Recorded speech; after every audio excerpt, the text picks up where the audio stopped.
welcome back to Tell Me Your LFC Story. So this episode is with Scott Cheetham. So how you doing, Scott? I've been trying to get you on for a while. You've been a busy guy. Tell us all a bit about yourself. Yeah, well, first off, thanks for rearranging a couple of times. I know I've had to change it a couple of times when I meant to be on. But yeah, like I said, I'm Scott. I've been obviously commenting on some of your videos and other channels as well. That's how we kind of know each other through kind of Cop Talk, AKM, just kind of watching them. But my background, obviously supporting Liverpool. I come from like a sports science background. So I studied sports science at uni. I'd studied different diplomas in sport at college. I'm a PT as well. I'm an SMT. And yeah, I do strongman, powerlifting, coaching. So anything that kind of side of the game is kind of my interest as well as like the kind of football as well. So yeah. Yeah, that's good. I mean, we're going to pick your brains later on, I think, about injuries to do with the club. Maybe we'll talk a little bit about the World Cup, see if maybe your thoughts on players at the World Cup. Liverpool, of course. We're not talking about anybody else. So we'll get cracked on with the questions and then we'll have a little matter about the injuries later on. My first question is dead simple. How old were you when you started supporting Liverpool and what made you become a Liverpool fan? So I was born in 1997, so I'm 29 now. It was around 2004, 2005. It's quite a boring story, to be honest with you. Like, you know, when Match at Day is on and then it gets repeated on a Sunday morning, basically we're on one morning and I just asked my dad, like, who we support, because I was watching it and I support Liverpool. So it kind of just came from there. But my granddad, so my dad's dad, he's from Liverpool. He's from Garston in Liverpool. So it kind of got passed on through the family. And yeah, it was literally just, I asked him who support and then kind of took it from there. Yeah, that's similar to me. My mum's a big Liverpool fan. She keeps pestering me to come on the channel and do her story as well, which I want to do with her because I can't remember half the stuff. I mean, she bought me my first Liverpool kit when I was 3 months old. You know, I don't remember that. My dad, he went to a lot of so my granddad, like I said, he was from Liverpool, but his brother-in-law, so my dad's uncle, were a season ticket holder in the 80s, and my dad would go all the time during like the 70s and 80s. Then when like the Premier League started in 92, Premier League started. I think it was around there, wasn't it? Yeah, my dad kind of like stopped watching football. So, and it wasn't until obviously he had me in 97, and then when I got to whatever age, like 7-ish, whatever it was, 7, 8, around that time, that I got an interest in football, and then he kind of got back into football with me, and it kind of our like journey together, really. So yeah, that's good stuff. So when you started watching it, you say you were 8-year-old. Do you remember much about the best Champions League final in history? Can you remember watching that? Yeah, so I was just getting into watching football in Liverpool that season, really, like 04-05 season. And I always said I got conned because we had the Istanbul final, then we had the Gerrard FA Cup final following season. They just went downhill for like 10 years or so afterwards. So I always said I got a bit conned into it, to be honest with you. But yeah, I do remember my dad bought it me on a DVD as well, the Road to Istanbul. Yeah, I've got that as well. So I'd watch it as a kid like all the time. Yeah, I've got it as well. Absolutely fantastic. We were dead and buried in that first half. Yeah. I was at my mate's house having a few beers. There was a few of us around there.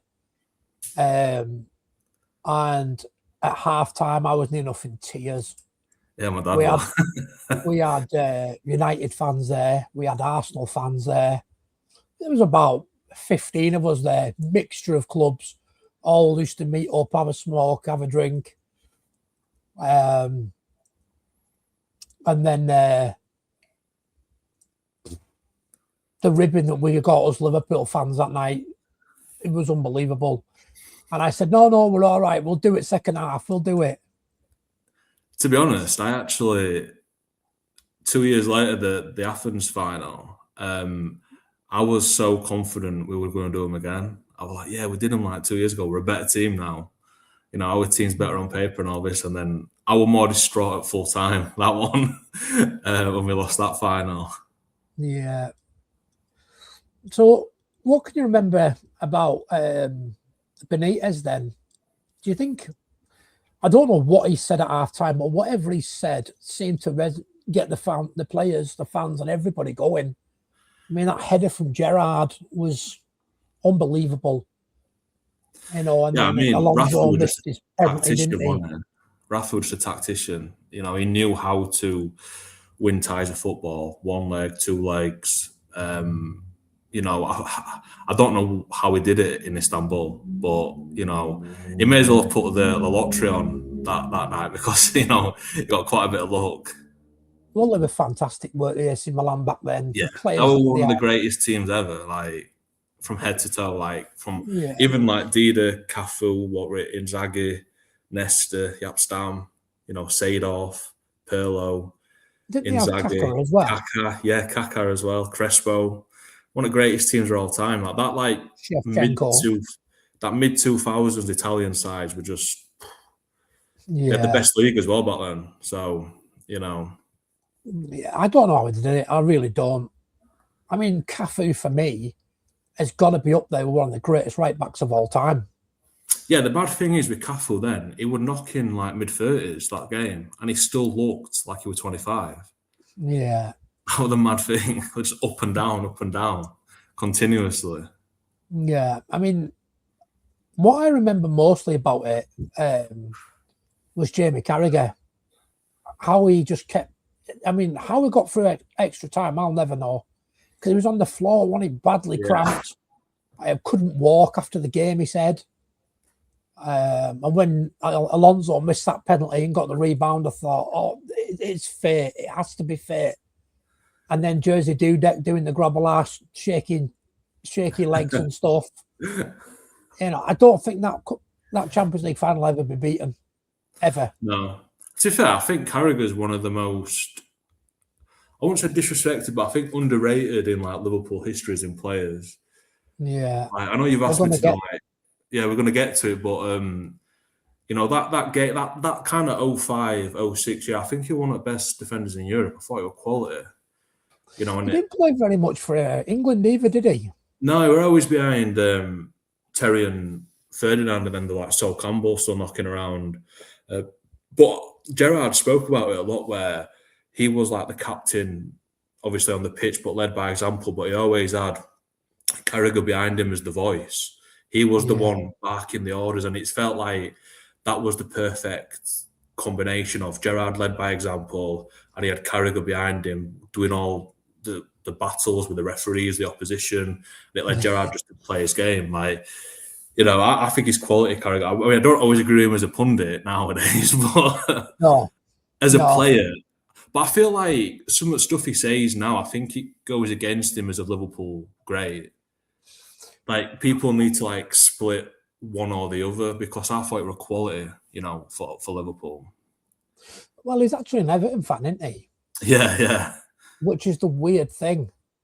I think I always just speak about it. I always just speak about it to my dad. I think the problem is with Carragher, he tries not to be biased to Liverpool. So he goes the other way. He goes so overcritical. Yeah. That, you know, he don't find that balance between like one or the other. Yeah. It's like Gary Neville. I love them two on commentary together, especially when it's Liverpool versus United. They make me laugh. But in general, I don't really like Gary Neville. No, the thing is, in Neville, he's a pundit. He's meant to be neutral, but he's just got his Man United cap on 24/7. It's like every season, United will finish top four, or United sign, he'll be best signing, or we've got the best man. You know what I mean? Like, it's just continuous all the time. Yeah, definitely. He did say something the other day, which I agreed with. He said something like, I played with David Beckham for 15 years, but I've never seen anybody hit a free kick like Dominic Szoboszlai. And I thought, are you feeling all right? Have you got a temperature? Because he never praises Liverpool, does he? No. To be fair though, Sebosh, like I'm going off the topic here, but like for me this season, he's just gone to another stratosphere.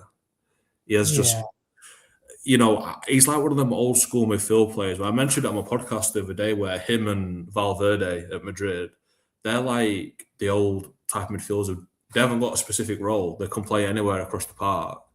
Yeah. And nowadays you get so many midfielders where it's like, oh, I'm a defensive midfielder. I'm a number 10. I'm box to box. Like, no, you're a central midfield player, mate. That's your position. Yeah. I don't think these days, definitely not back in the 80s. These days, players don't really have set positions, I don't think.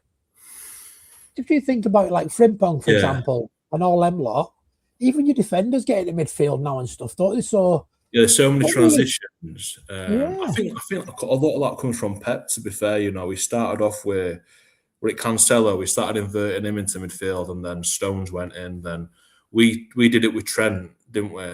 And I think Arsenal did it with like Zinchenko, and where they'd bring it out and he'd go into midfield. For me, if you're good enough to invert into midfield, you should just be a midfielder at the end of the day.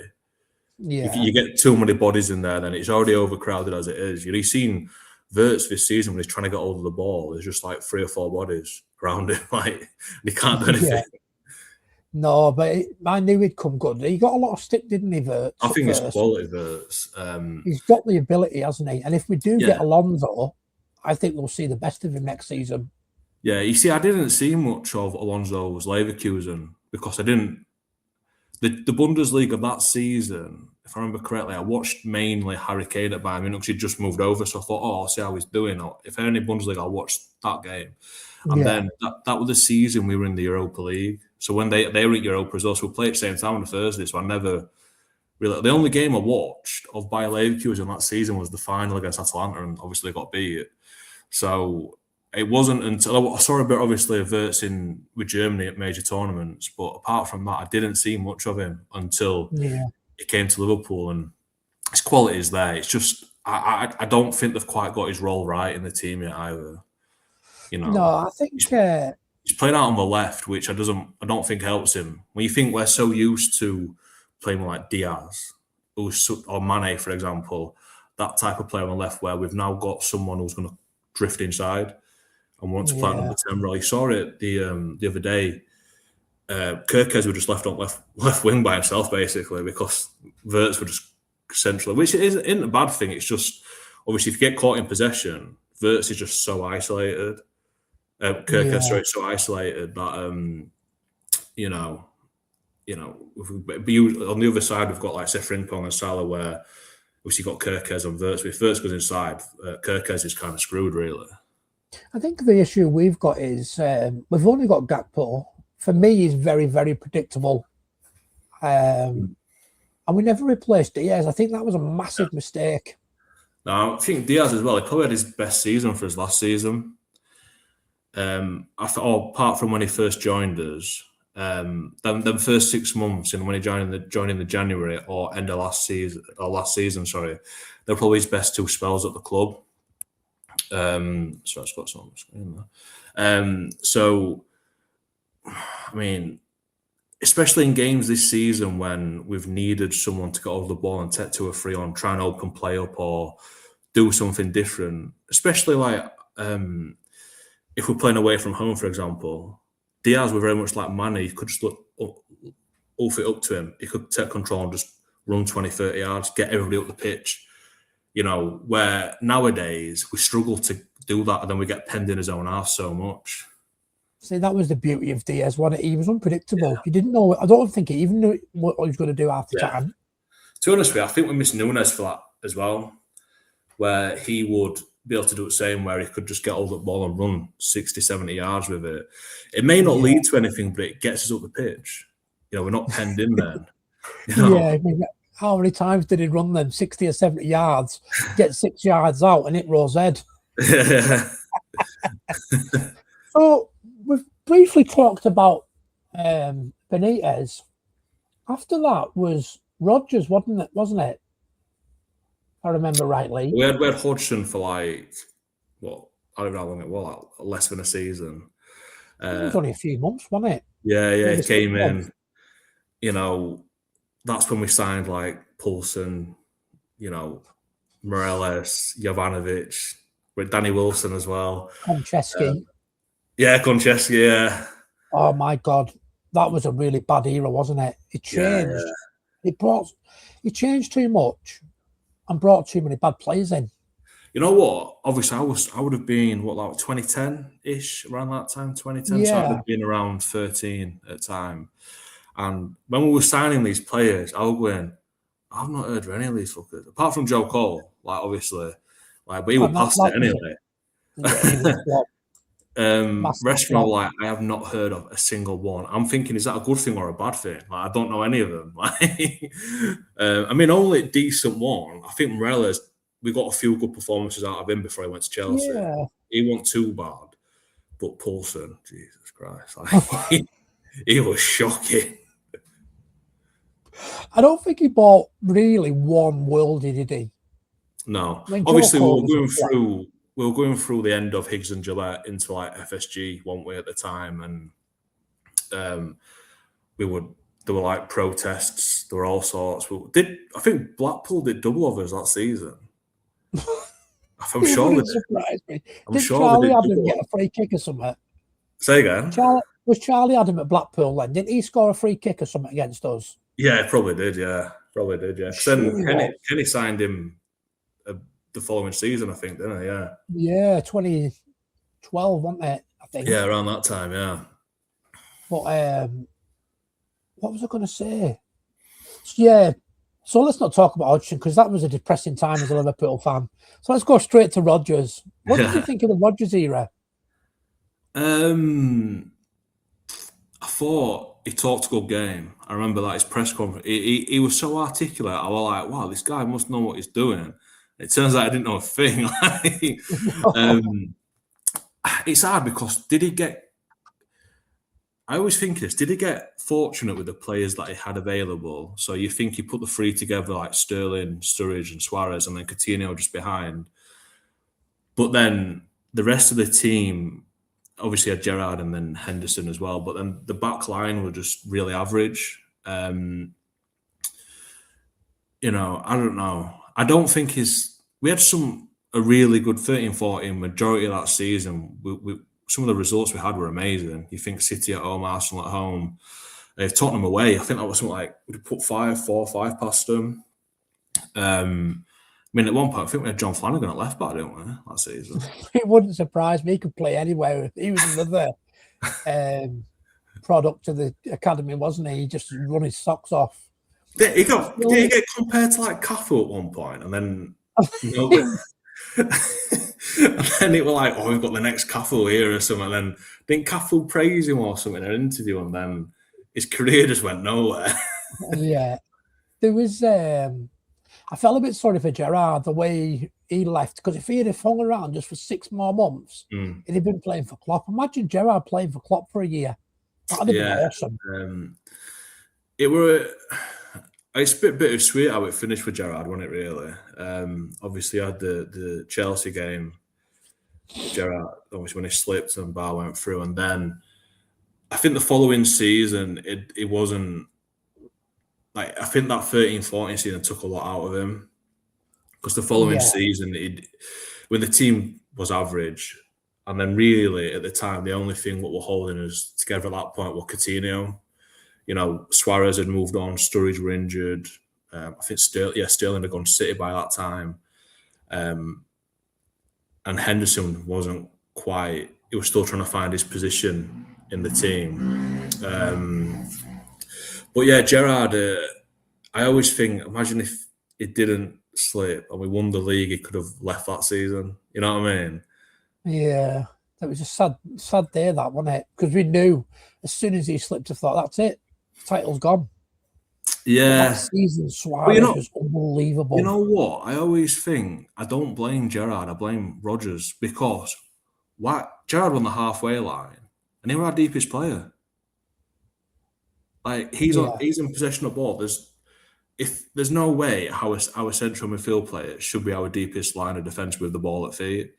He had both centre-backs in front of him. So when he lost the ball, there was obviously no one behind him, and it's like, surely there should be somebody else there. We're playing. We didn't even have to win the game. If we drew the game, it would have still been in our hands. I don't understand why we. I think Rodgers were just so hell bent on winning. I think. Yeah, but of all the players to have back, why would you leave your captain, your talisman, your club? He was the club, wasn't he? Really. Yeah. And have him the furthest back. Why have you not got your defenders furthest back? Yeah, that didn't make sense to me.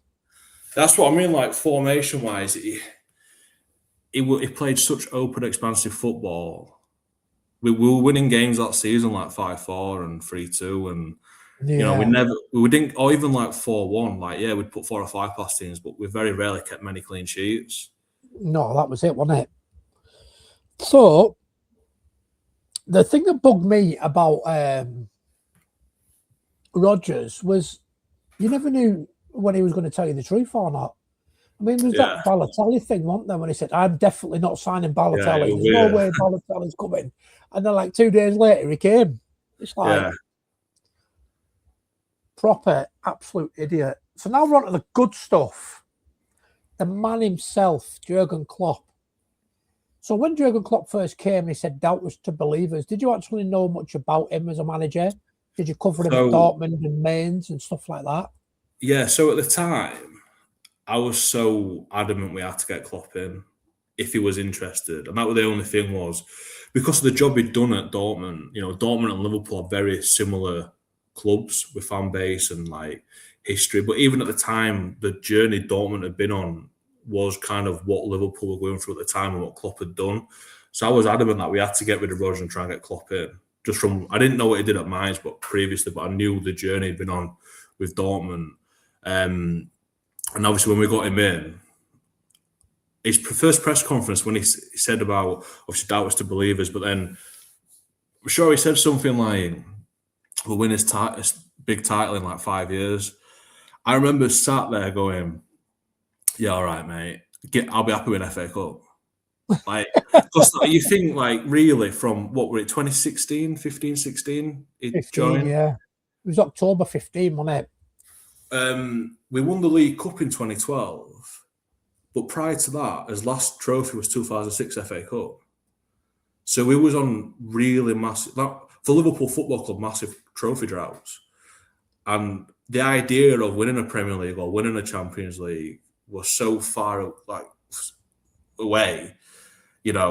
like, yeah, give me a League Cup and FA Cup, mate, I'll be happy. And obviously won everything, didn't we? Went on a journey and a half. What a great manager. I mean, he struggled for the first 2 years, I'd say. 15-16 wasn't a great season, was it? No, I mean, we got to 2 cup finals. Unfortunately, didn't get over the line in either. The League Cup with City and then the Europa League final. What, against Sevilla? Yeah. I want to say Unai Emery's Sevilla, wasn't it? Yeah. But that half, we won up at half time, weren't we? That Daniel Sturridge goal, one of the cracking goal. He deserved to win any final, that goal. Outside of foot finish across the fit. But you could see the identity we're trying to put on the team.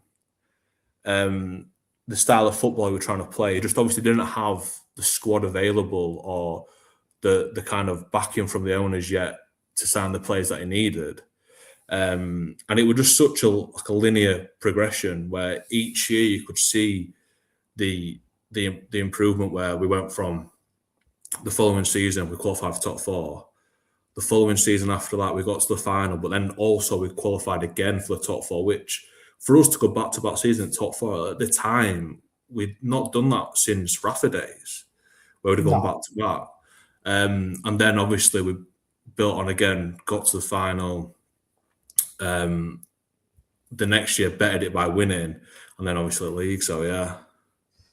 So, I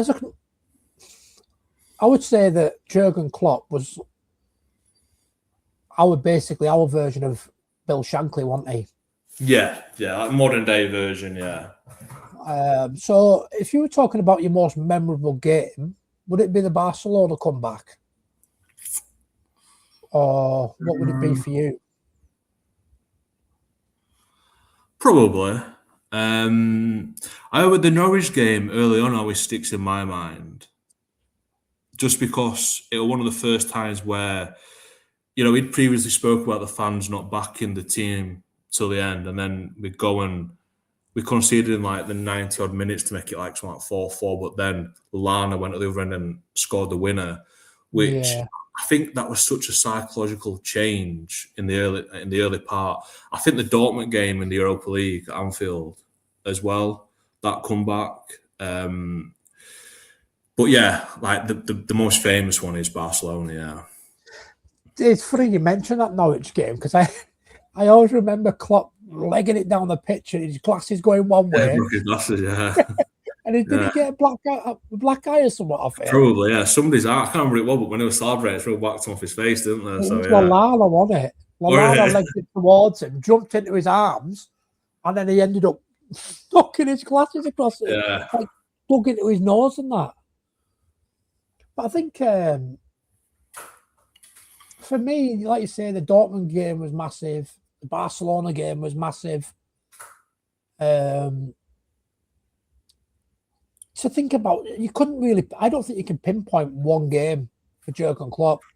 No, there's so many. There's so many. There's so many to choose from. Even the final against Tottenham, like, that was a tough game, that, wasn't it? Obviously, we took a lead such early on, and then it must have been the longest game. Because Tottenham played well. They but I think you saw the best of both teams. Obviously, we took the lead early on. Tottenham under Poch played such good football, but we were just so structurally out of possession. Where I think, did Van Dijk get man at match at final? I'm sure he did. I think he did, didn't he? And I think that's such that just shows structurally how good we were, because Alisson didn't really make many saves in the final. For all the territory and possession Tottenham had, he made a couple, yeah. I think there's one from Son, there was a free kick, maybe one or two more, but for how much territory and possession they had, I don't think he wasn't forced into many saves, put it that way. No, I think we had a decent defence then, didn't we? I mean, for me, I think what changed that game though was the fact we scored so early. Yeah, and it's like psychologically, you're like, right, let's not fuck this up. You know what I mean? You could see us dropping back, and I'm like, when Origi scored, I was like, God for that. Yeah, that was a latest one, wasn't it? Yeah, like around 90th minute, wasn't it? Yeah, I remember. It was a good. I wouldn't say one of the best finals, but we got the job done. That's all that matters. Yeah, I always think though, like the first one's the hardest. Like you've seen it with Arsenal over the last few years, they can't get over the line. Where for us, it's weird. We won the biggest one first under Klopp. Then afterwards, we won the league, and it's just we won all the different cups afterwards. Yeah, it's always harder to win the first one, and I think Robertson spoke about in an interview what helped them, because there was a big gap between the season finishing and the Champions League final. And what helped them was the fact we got to the final the previous season against Real Madrid. They had that experience of the build up to it. And so that just meant that they was able to focus just on the game, where Tottenham, it were all new to them. It's a lot of their players. So we had that experience. Even though we didn't win it the previous season, we still managed to have that experience of, the final itself. Yeah, I think I remember that Real Madrid final. I definitely think people say that he didn't, but I definitely think Ramos meant to take Salah out in that final. Mate, of course that was cruel what he did to him. If you looked at our team there, that was before we had that really big investment that summer. So on the bench, Ox were injured. Lallana had just come back from injury. Chan had been missing second half of the season with like a back issue. But I think that was because he got his move sorted to Juve. So when Salah went off and I think Lallana came on, obviously I think even Lallana said like he wasn't even fit himself. So to throw him on in the final because Salah's gone off injured. I mean, to be fair, up until Salah being injured, we're probably better team. Obviously, we had the Karius stuff on top. But he was shocking in that final, wasn't he? you know what's really funny is it went on a really good run of form just before that, and I said to my mate, he's due a stinker soon. He had a stinker every so often, and my one worry going into the final war is he's been playing good for the last 10 or so games. He's due a stinker. And all I keep thinking now is, imagine if Mignolet played final. He probably would have won. Yeah. You know what I mean? No, to be fair, though, was it the same final when Gareth Bale got that screamer? Was that a different overhead final? kick, yeah. That was awesome, wasn't it? Yeah, I mean, he's not That is saying one of the best goals I've ever seen against us. Yeah, so it was 3-1, wasn't it, at final whistle? Yeah. So we had the one where he threw it to Benzema and he just tapped it in. The other Bale one, I think he had the shot and it just went through his hands, didn't it? And it went back at net. Then the overhead kick. So, yeah. So who would you say your favourite player was then? What, growing up? Yeah. I think it'd be tough for you, won't it? Because there's been that many good players. For me, Gerrard. As a kid, I always loved Torres, but obviously when he moved to Chelsea, it kind of like, mate, I was heartbroken. You know what I mean? I think I was around 13 at the time. But yeah, for me, Gerrard was the standout for me. Suarez, obviously, that season, that 13-14 season, he was unbelievable. He had like 32 goals, and he missed like 3 or 4 games for suspension as well. I think he pretty much averaged a goal pretty much a goal a game for like the entire league season he played. But for me, we're always Gerrard, Torres. But the thing is with Suarez, for me, how good he was in that like last part of his tenure at the club, I don't think he was worth the hassle.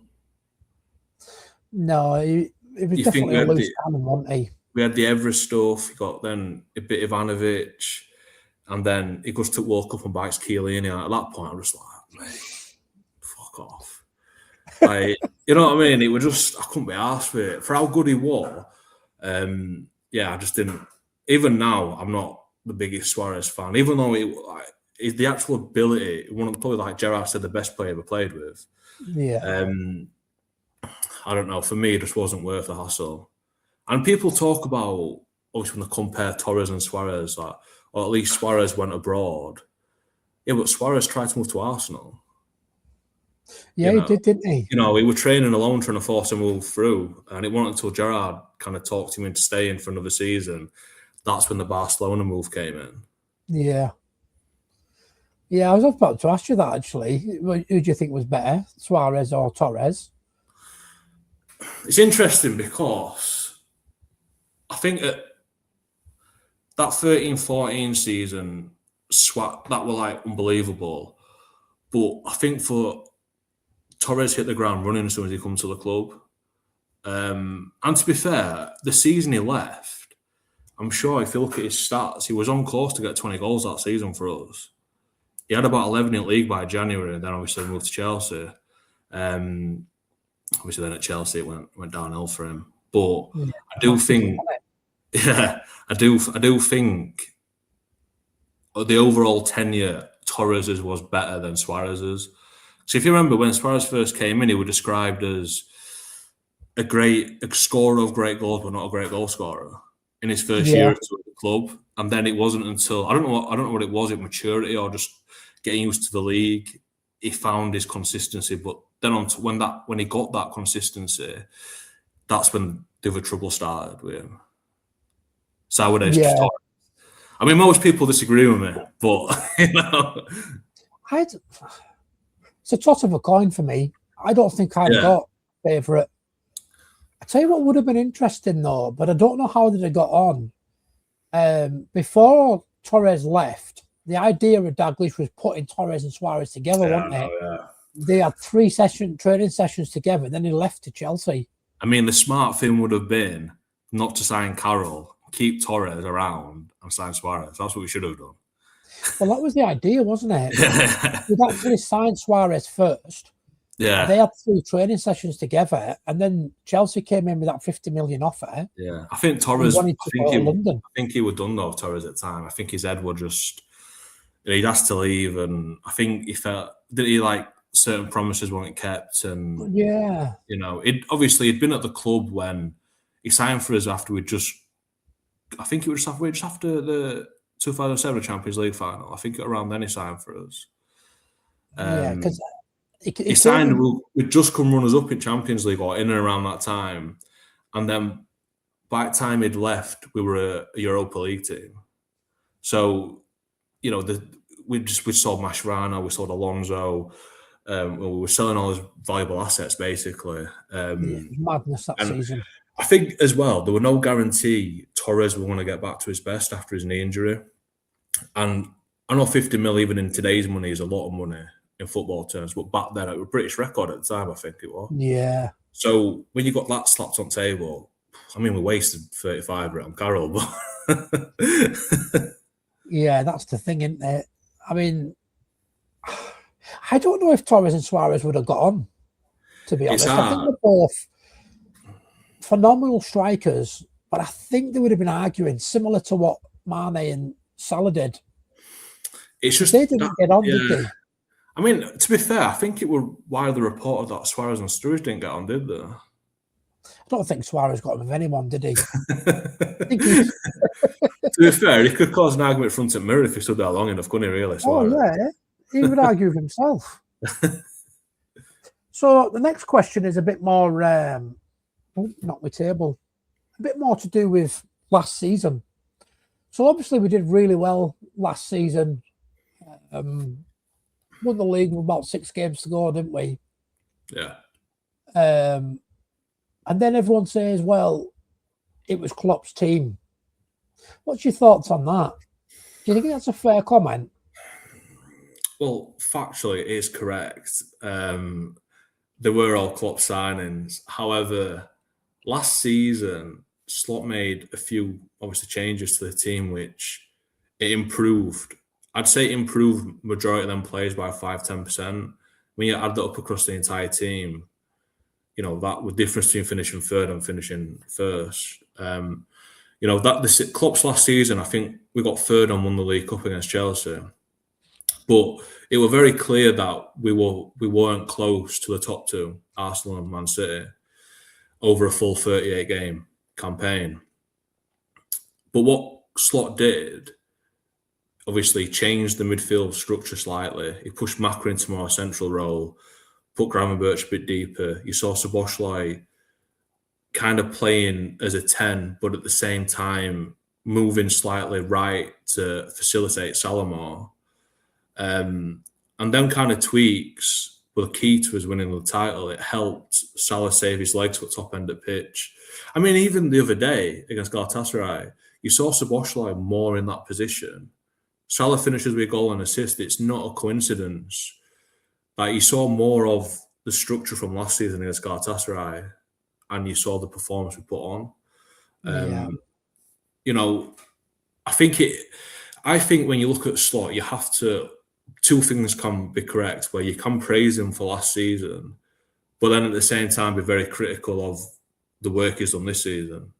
You know, you can, both things can be correct. It's not like, oh, it was Klopp's team and you got lucky. Because you've seen so many great managers take over from great managers and not do well. You saw Moyes, he took over from Fergie, they've just won the league and they finished 7th. You know, you've seen when Emery took over from Wenger, you know, he couldn't. It's not even just taking over the club. It's trying to get the respect from the players who have heard one voice for God knows how many years. And Slot managed to do that, but this season isn't the same as last season at all. No. So before we come off the Jurgen Klopp topic, how did you feel when you seen his announcement? And can you remember what you were doing at the time when he said, I'm leaving Liverpool? Yeah, I were at home, and to be honest, I'd been winding my dad up for months. Every so often I'd be like, Klopp's leaving. And every time I'd got him, he'd like, oh, you are joking. I'm like, nah, he's leaving. I'm only winding you up. This time, obviously, I looked at my phone, I had about 10 notifications. I'm like, what's all this? Obviously, Klopp's in, I was like, he's leaving. And I went in to my dad and I'm like, Klopp's leaving.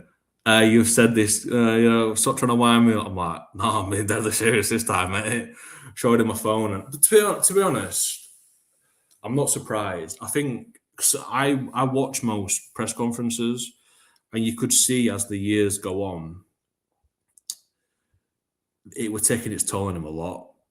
Yeah. The running of the club, the workload, trying to battle with City, when City can, do what they want in the market, and obviously we're on certain model, what we're doing. You could see that it was taking its toll on him, and since he's left, it looks more like the club from 2016 than, but for him, I think it was the best decision for him, but also the club as well, because he was wise enough not to overstay his welcome at the time.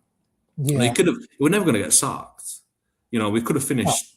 You saw them seasons. The season after we won the league, we were mid-table for a lot of that season, and rightfully, not a single person questioned him because of the work that he'd done. So he could have gone 2 or 3 seasons of mediocrity at Liverpool before anyone even thought about moving him on. You know what I mean?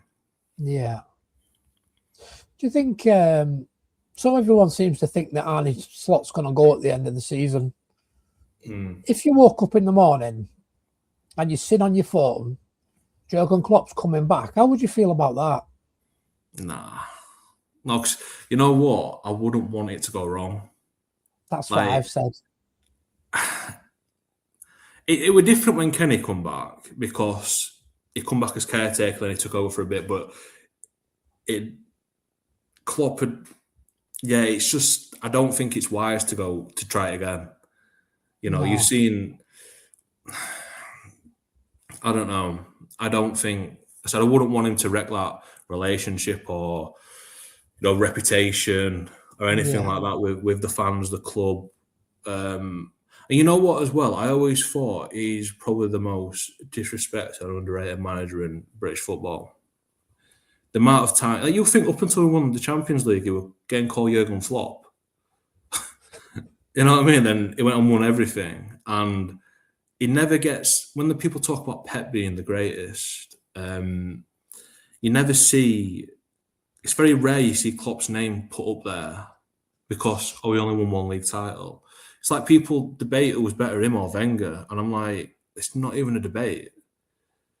It's not a debate. Look what Klopp's done. Look, the team he went up against. And not only did he go toe-to-toe with City and beat them in the league at once, in and around that, he won a European Cup. The seasons we finished second, we won European Cup, we won League Cups, FA Cups. They was able to manage the workload but still deliver trophies on top. And I wouldn't want him to come back and not be successful, because I always think as well, the longer you're out of the game, the harder it is to get back into it. Football evolves. You've seen this season the style of play is completely different to what it was like 2 or 3 years ago. It is completely different. Yeah, I would agree, but I'm throwing you a bit here because none of these questions that I'm asking you were on the notes that I give you. Because what I've had to do is I've had to adapt it, because you were a 2008 supporter, so I couldn't really go back before that. So I've had to adapt the questions. So the reason you'll like this, being a fellow podcaster. Yeah. I don't know if you've seen James Pearce's article today about Michael Edwards. I've seen a bit of it. I watched Adam's video earlier on today. Yeah, I haven't seen that yet. The multi-club ownership stuff. Yeah. Yeah. So that's why I'm asking. I wasn't asking as manager. I was asking at all. Oh, so like in like a directory position.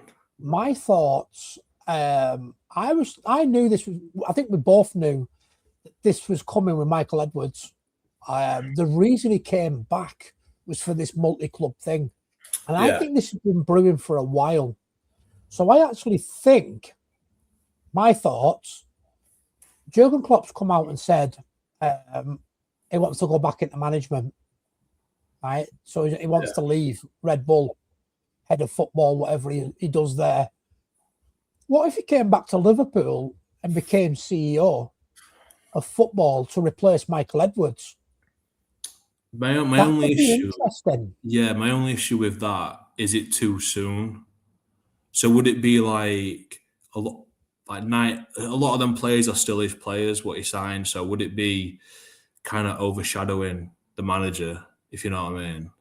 Yeah. That's my only worry of that, is if you saw it when, you know, like, for example, when Bill Shankly left and Bob Paisley come in, they had to tell Shankly not to turn up to training just because he wanted to watch, but they kept standing there calling him Gaffer, you know. Yeah.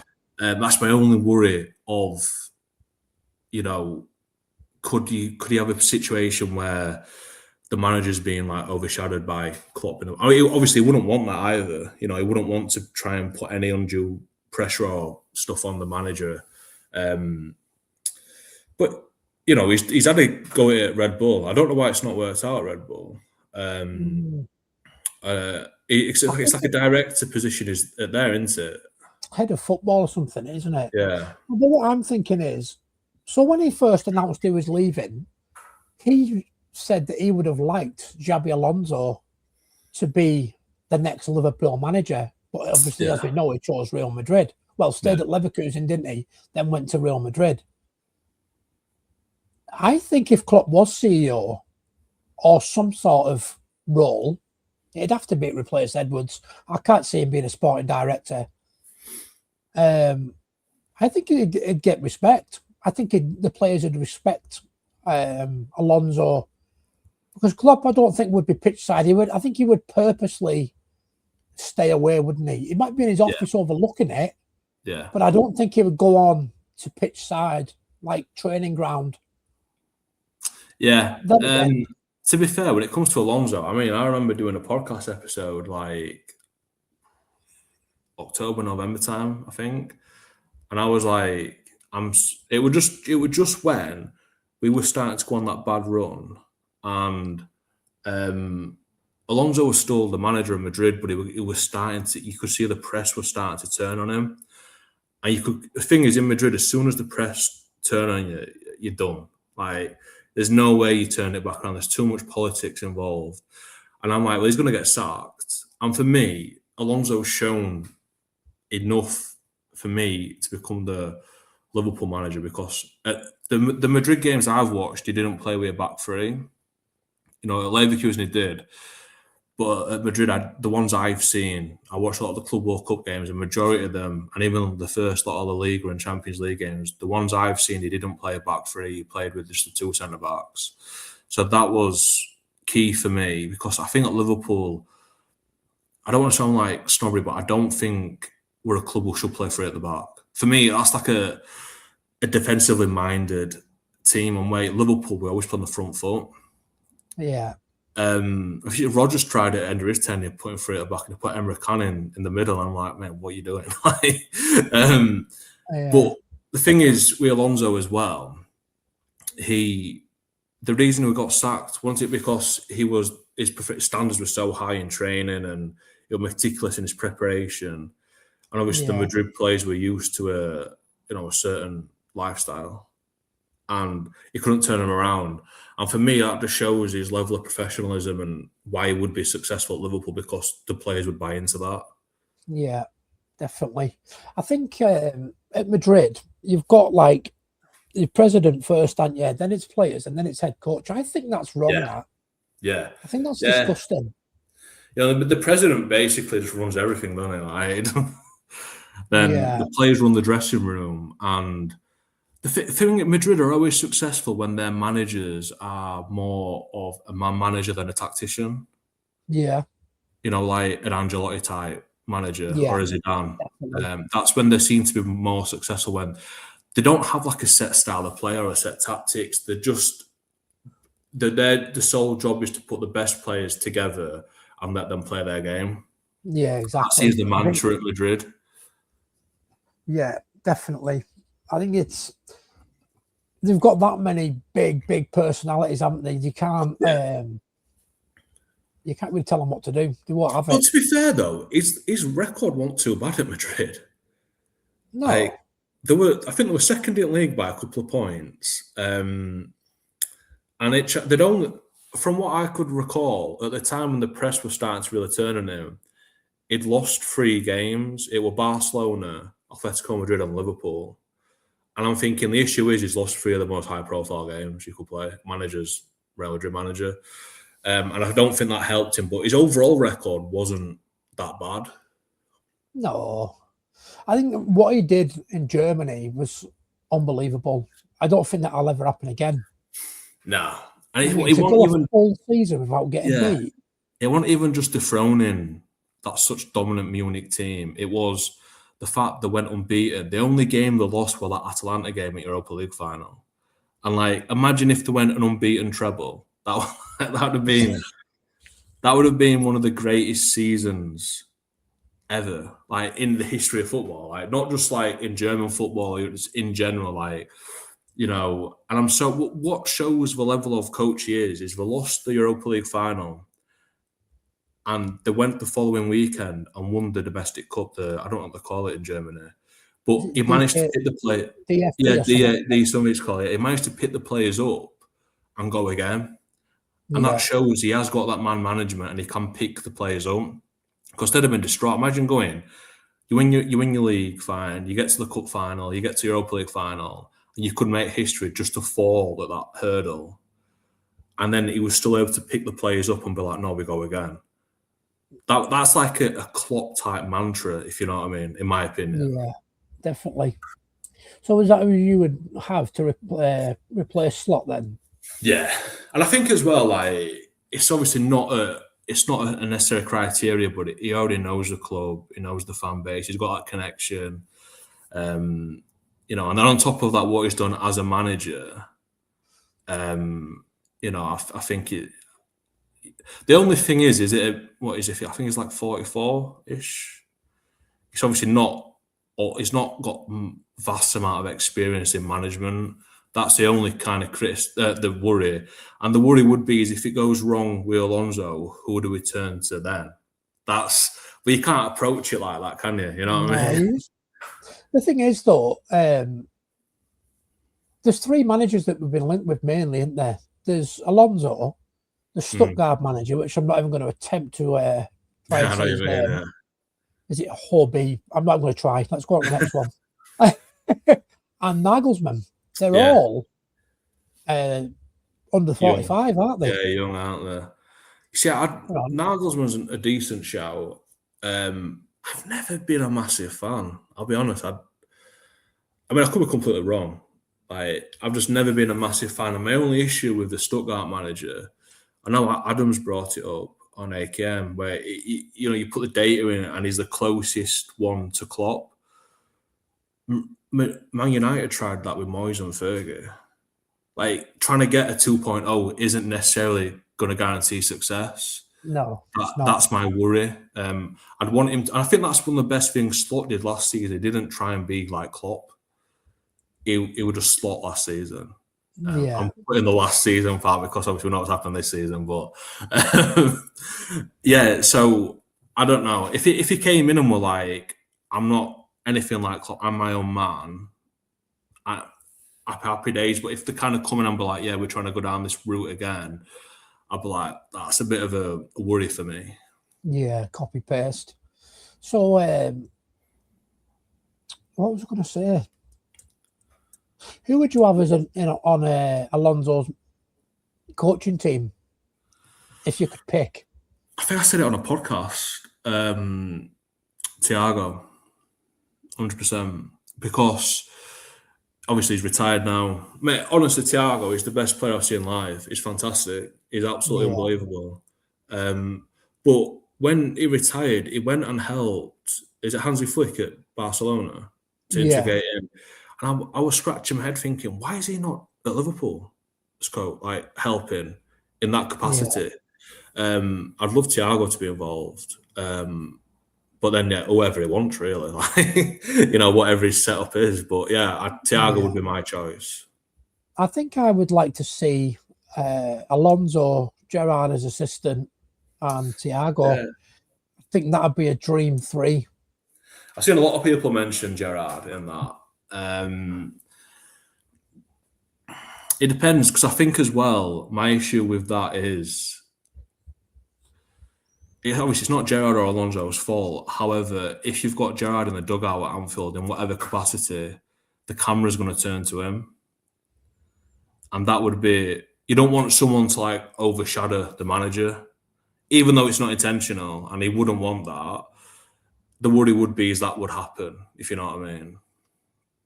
Yeah, I can see what you mean. So, all right then. What about now? This is probably going right out there. So, imagine now Richard Hughes is gone to Saudi, to Al Hilal, like he's been linked with. Yeah. Would you take a shot on Gerrard as sporting director if Klopp was CEO? Because he used to do it as a player, I believe. Yeah, he'd help tap players up, wouldn't he? Yeah, like Benitez or somebody would say to him, "Oh, we're interested in so and so. Can you give him a ring? See if he'd be interested." Yeah, I mean, for me in them positions, sometimes the best people are the people you don't see, if you know what I mean. Yeah. So it's like, when I was a kid, I didn't know who Ian Ayre was. I didn't know whoever was, No. and that's kind of what you want. I mean,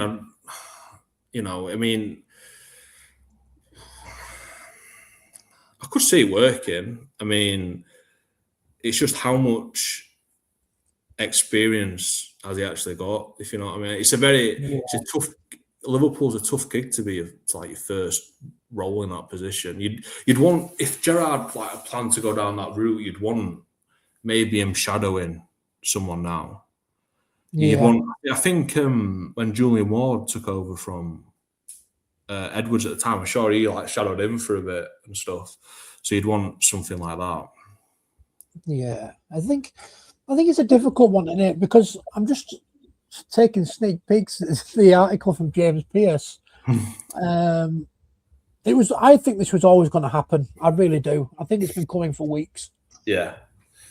To be fair, though, just thinking actually, I'm sure Petr Cech did a similar role at Chelsea. I think he did, didn't he? So obviously, ex-players can do that position. It just depends, like, what. Like, does Gerrard want to be a manager? That's the thing. Does he want to get back in coaching? Because I personally think he's a great coach. I think he's a great manager. I think the job he did at Rangers is very much underrated, to be honest.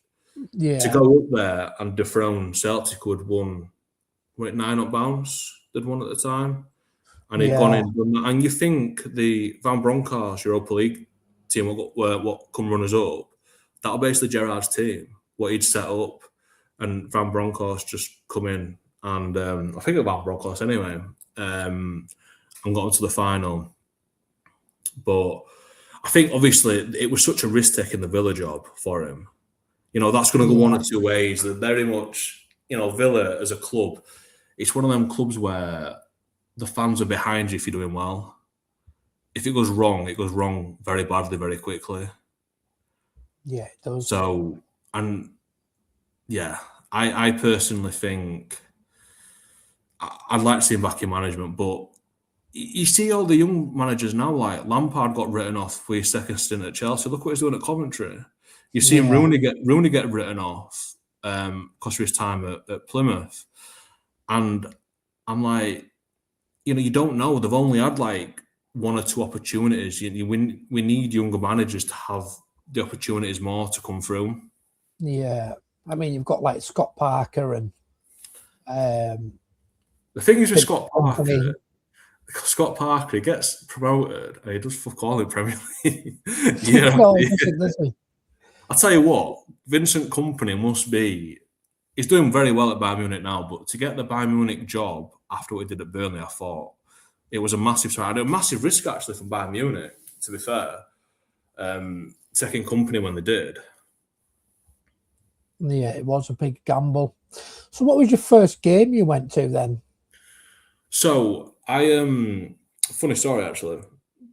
The first time I went to Anfield, I went on a stadium tour in either 2007 or 2008. It was the same day we beat Man United away 4-1 at Old Trafford. You know when Aurelio and De Sena scored and Vidic got sent off?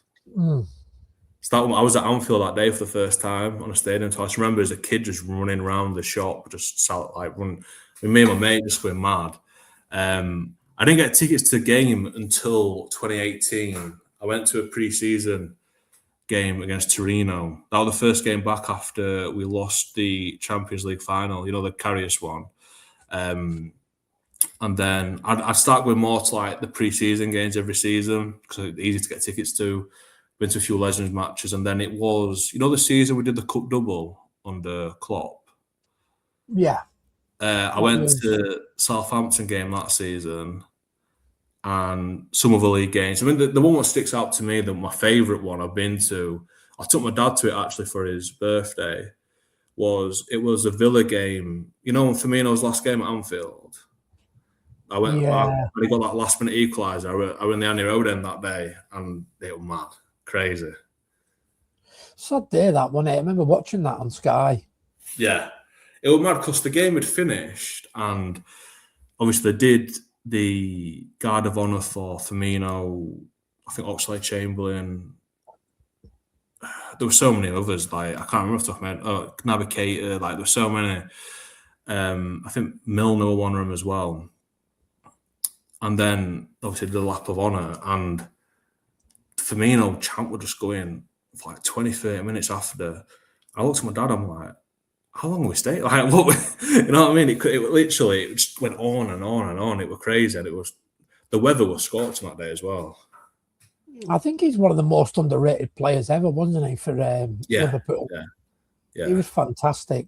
I mean, I'm not going to get any spoiler, but when you asked me to do like my 11, Premier League 11, I've got a strong case for him to be in there. But he is massively underrated, yeah. Yeah. So, who do you think the worst ever signing for Liverpool was, in your opinion? So, obviously, like, this is like 2005 onwards for me because, obviously, my age. I think the worst decision Liverpool ever made was obviously prior to, like, when I was really a kid, when they signed Hellas Juve and Anelka. I think that's like top tier disaster classes by the club. No, so an interesting one. Say again. Anelka's an interesting one. I thought he did really well. I'd like to. Oh yeah, that's what I mean is not picking Anelka and going for Hellas Juve. Ah, right. Sorry. Yeah. So, but for me, from my time, like obviously watching Liverpool and stuff, I kind of, when you asked me that question, I was trying to think. I tried to break it down into like a criteria where transfer fee paid, the role of the team that was playing, and also who they were replacing in the team. And I think Aquilani's up there, Yeah, somebody else said that to me. Aquilani. It cost about 20 million quid. He turned up with a broken leg, and we're apparently going to be a Xabi Alonso replacement. You know what I mean? So I'd probably go him, to be fair. But I actually thought he was a good player, but we just didn't see it enough. No. Talking about Xabi Alonso, being Alonso's replacement, I know we're going backwards a little bit, but I've heard a few people saying that he turned us down. Why should he get a second chance? I don't know if you've seen that. Yeah, I've seen people say it. I think timing's everything, and I think even when obviously he turned us down or said he weren't available or whatever got said, I think what we reported at the time, he still viewed at one point in the future that he would manage Liverpool. Yeah. But just right then, for whatever his plan was, or I don't actually know. I mean, he'll say that his plan were always stay for Leverkusen for another season. A lot of people, conspiracy-wise, will be like, he's already eyeing up the Real Madrid job for following summer. But it was reported at the time that even though he said he wasn't available, that he, did envision managing Liverpool one day. So I don't know if it was like a hard no or just right now, no, if you know what I mean. But I think the problem is right now, there's not a massive market of top-class managers. I think that's the issue as well. It's like, we can't just turn his nose at top managers just because one said no, if you know what I mean. Yeah. A lot of managers are young now as well, aren't they? That's the issue. Yeah. I think that's why Bayern Munich took that gamble on company, because there's not many managers around, like top. Right, there's like a bit of an evolution going on. And you've seen like a lot of managers like Ancelotti go into national team jobs now. Yeah, because they want the easier life, don't they? Yeah, to be fair, I think if Klopp come back into management, I think he'd do the same. I think it would be like a national job. I mean, Tuchel's obviously doing it with England now. You paid around the same amount and you do a fraction of the work. So yeah, exactly. why wouldn't you? And you get to go in every stadium for free, any game you want. Right. It's a dream job, really, isn't it? You're telling me they're scouting players, mate. They're just going to watch match. Yeah, exactly. So, I don't blame them, to be fair. All right, I can see you itching to do your Liverpool team. So we'll do your Liverpool team next. Yeah. I can tell you're itching. I can see it. A long team. So, right. Obviously, this is like 2005 onwards, if you know what I mean. So, I've gone 4-3-3 just because it was just the easiest formation to do. A lot of this team will consist of the Klopp era, simply because if you think in the Premier League eras, most successful is the Klopp tenure, if you know what I mean. Yeah. There's a lot of players in this team who didn't make it, for example, like your Owens, your Fowlers, just because I didn't see them. When Fowler come back for his... The only time I remember Fowler is second stint at the club, but obviously he weren't the same player. Yeah. So I've gone for Alisson in goal, which I think is pretty standard. No-brainer. To be fair, one thing I will say, I think Pepe Reina he kind of gets forgotten how good he was. I think the stat come out today that Alisson now is 4th on clean sheets for Liverpool. Pepe Reina's 3rd, and he's so far in front of him. Like, Pepe Reina, up until his last year and a half at the club, it was fantastic. But Alisson, I think he is a good. He was a fantastic goalkeeper. Yeah. For his size, I mean, what was he? 5'10"? Well, this is it. He wasn't a big keeper, were he? No. But I think that's the problem, because he relied a lot on reaction and timing and stuff. Once he got a bit older and he lost that, that's when, he was making more mistakes. But Alisson obviously is a big keeper. He fills the net and his positioning is just fantastic. He don't really die for shots, Alisson. He's just in the right position all the time. Yeah, exactly. The thing with Alisson is, I think Alisson would have got a lot more clean sheets and a lot more games if it wasn't for his injuries. Yeah, he gets injured like 2 or 3 times a season, doesn't he? Yeah, and if you notice as well, I noticed this. Do you remember last season when he got injured in the Crystal Palace game? When Kelleher was ill, so Yaros had to come on for the last 10 minutes. Yeah. I was watching the game, and Van Dijk was taking all the goal kicks. I'm thinking, Alisson is not fit because he's trying to protect his hamstring. And obviously, he pulled his hamstring at the last 10 minutes. And ever since then, I've seen Van Dijk take goal kicks all the time. I think to preserve Alisson's injuries. So when Mamadashvili went in that, I don't think Van Dijk took many goal kicks. But when Alisson comes back in the team, he takes a lot of the goal kicks nowadays. Yeah, he does. It's weird, isn't it? I think the only reason I can think, and I mean I could be wrong, but I think it's to protect his right hamstring. It makes sense. And like, obviously, the problem is, I know people can say, obviously, you can play it short. Yeah, if you play it short to Van Dijk, majority of the time it ends up back at the keeper who goes long. Yeah. So you may as well have just took the goal kick in the first place. Yeah. You know what I mean? Yeah, it makes sense, doesn't it? So I've gone Ali in goal. Right back, I put Trent in, because irrelevant of how he left and what went on, if you look at that Klopp team, one of the key things was the wing-back or wing-back type positions on both sides. Yeah. And you can't knock what he did for the club in that aspect, even though it did end a bit sour. On the other side, left-back, I've gone Robertson, which, I mean, I did think of Reese, but Reese, some of his football come, obviously, a bit more on right midfield wing position when he got pushed a bit further up. And I think Robertson's just, for me, he's one of the best left backs this league's ever seen as an overall left back. Yeah. I think love this Trent's assist competitions he used to have. Yeah. One other player I thought I would mention, and I think if it weren't for his injuries, he would have had a lot more successful time at the club. Aurelio. I thought he was technically a fantastic footballer, but again, just dogged with injuries. He was good with free kicks as well, wasn't he? Yeah, he was, yeah. I've gone, obviously, Ali in goal, full-backs, Trent and Robertson. The centre-back partnership I've gone for Van Dijk, and I put Jamie Carragher in because he's played over 700 times for the club, represented the club at pretty much every youth level. He's won every trophy bar one. And you look now, I think he's got, is it the second most appearances in Europe for us as well? Like, he represented so many times for the club. I think it's hard not to put him in right now.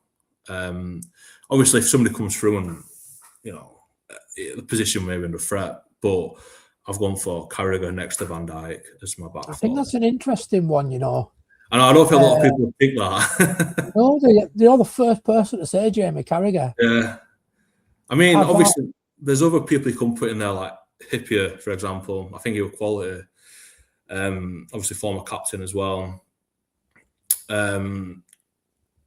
I think Matip's a shout, to be fair. Yeah. And I think you could make an argument right now, just for the season we won the league. Joe Gomez was fantastic that season. Yeah. So that's another player you could put. But I think just for longevity, the amount of games he played and how important it was for Gerrard as the vice-captain. I think it's a great shout, mate, to be honest. I think it's a great shout. You're the first person that said it. There might be why, because everyone disagrees with it. No, I think it's a good shout. To be fair, I didn't really think about Carragher. I mean, for mine, I went for Hippier and Van Dijk. Yeah, I think a lot of people would. I think it's just longevity. That's why I put Carragher in. And plus, Van Dijk and Hippier are very similar defenders as well, aren't they? They're both big lads. Yeah. Both good in the air. So, yeah, I think that's a good shout. And Matip, I think you can't go wrong with any of them. So, who's your other two midfielders then? Because we know that one of them is Gerrard. Yeah, one of them is Gerrard, yeah. I've gone in like a defence. I've gone like a 4-3-3. It's like imagine like a club's 4-3-3. So you've got the defensive mid and the two either side. So Gerrard's on one of the sides. I've gone Fabinho at defensive mid, just because I think he was just integral in that. When we signed him, the class him was like the Dyson. You know what I mean? It allowed us to push the fullbacks on so much and the wingers on so much. It just meant that, he was able then to help the back too. And once we signed him, it was like another player when we kind of went to another level. Yeah. I mean, other players, if they stayed longer, I think someone like a Mascherano would have been up there. But he just wasn't at the club long enough. And his best football come for Barcelona, if you know what I mean. Yeah. And this is the other midfielder I've got is I'm probably going to get criticised loads for this. I know a lot of people would have put Alonso in, I presume. However, I think the problem is with Alonso, his best even though he played for us for quite a few years, his best football was when he went to Real Madrid. Yeah, I would agree. And Bayern Munich. Yeah. And for this player I've picked, he was at a club for so long, like 10 years plus. He captained the club. He was described by other peers as a manager on the pitch. I put Henderson in there. Right. 5-yard Hendo. Just because, number one, he captained us to winning every single trophy. And he was literally like a manager on the pitch, barking orders. And I remember listening to Ben Foster's podcast where he had Tom Cleverley on, and both of them said when we beat them at Vicarage Road, they come off the pitch and were like, he doesn't stop talking. He literally manages the entire 11 on the pitch. He'll be And a great manager him. He's got players such as like the superstars, the Manes, the Salahs, telling them, and they will listen to every single word that he says. So that's why I put Henderson in there. So that's my midfield. It's Fabinho, Henderson, and Gerrard. And I'm going to get slaughtered for that, but you know. Your team, mate. No, I don't think there's any wrong or right teams. Yeah. The front three, well, I've got the right wing and left wing, it's standard, it's Salah and Mane. I mean, I don't think there's much arguing with that. In the Premier League era, that is. No. Obviously, if we're going back, someone like a John Barnes, you know, maybe McManaman or someone like that people could make arguments for them. But in the Premier League era, obviously Mane and Salah, you know, another level. And obviously I spoke about Torres and Suarez. They're very similar, and the records are very similar for Liverpool, and the time at the club are very similar. But I've gone for Firmino just because it was, number one, longevity, how long he was at the club, how successful he was with the club. But also, if you take Firmino out of this team, you don't get the same Salah or Mane, in my opinion. No. You know, go on, sorry. I think that's fair. I mean, I was going to ask you next who you think, or I don't know if I've already asked, underrated players are for the club. I was going to suggest Firmino for an underrated player. Yeah, I think Firmino's definitely up there. I think what he did for the front three. Do you remember when he first signed under Rodgers? They didn't really know where to play him. They wanted to Klopp come in and he's like, I've got the perfect position. And the biggest compliment you can give Firmino is how many clubs have tried to replicate his position now. Yeah. That false nine type role. And there's so many players and clubs try to replicate it. And with all due respect, not a single one does it as good as Firmino did for us. No. I mean, even Mane and Salah both give him credit, didn't they? And said, we wouldn't have had the career we did at Liverpool without Roberto Firmino. You know, and a lot of the work he did was so sacrificial to his own game. He could have scored 10, 15 more goals a season if they're a bit more greedy.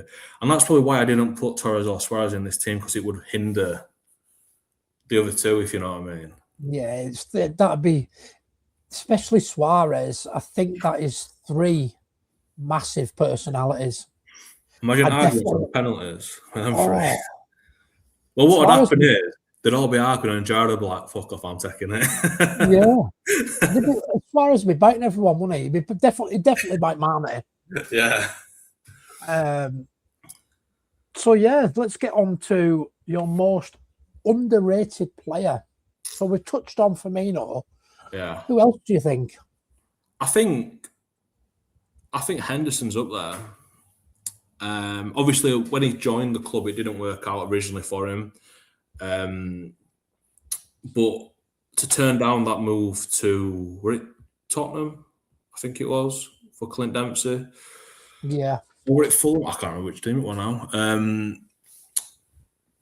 You know, and at the time, everyone were like, so I think, to be fair, I think Kamoli, who signed him for like around 20 million quid, got a lot of criticism for it. But if you look back now, the amount of games he played, how integral he was, and I remember we talk about it being like a manager on the pitch. I remember once when I were at Anfield, he'd passed the ball to Trent and he'd gone on an underlapping run, and when he was about to break the offside trap, he barked at Trent. And if Trent didn't play that ball to him, wow. Like, I was like quite high up in Annie Road end.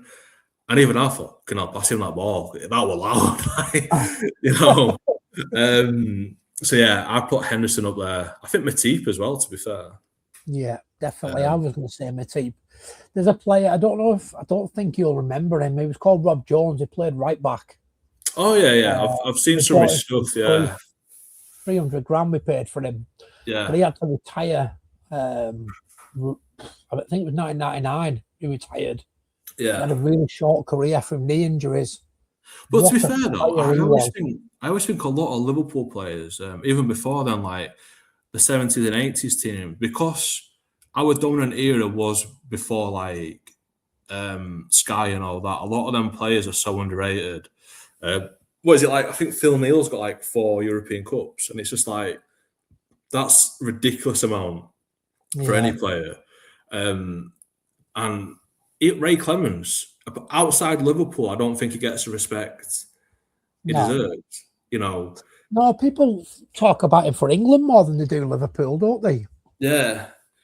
Well, my dad always said like Alisson's the closest he's ever seen to Ray Clemens, and I'm like, either Alisson's fantastic or Ray Clemens is even better. You know what I mean? Like, yeah.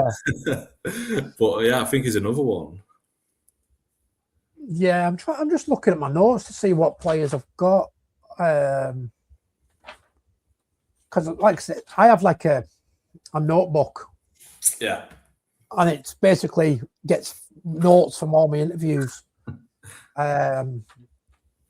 Like, my next question is quite an interesting one. So, players that we've missed out on that you wished would have signed.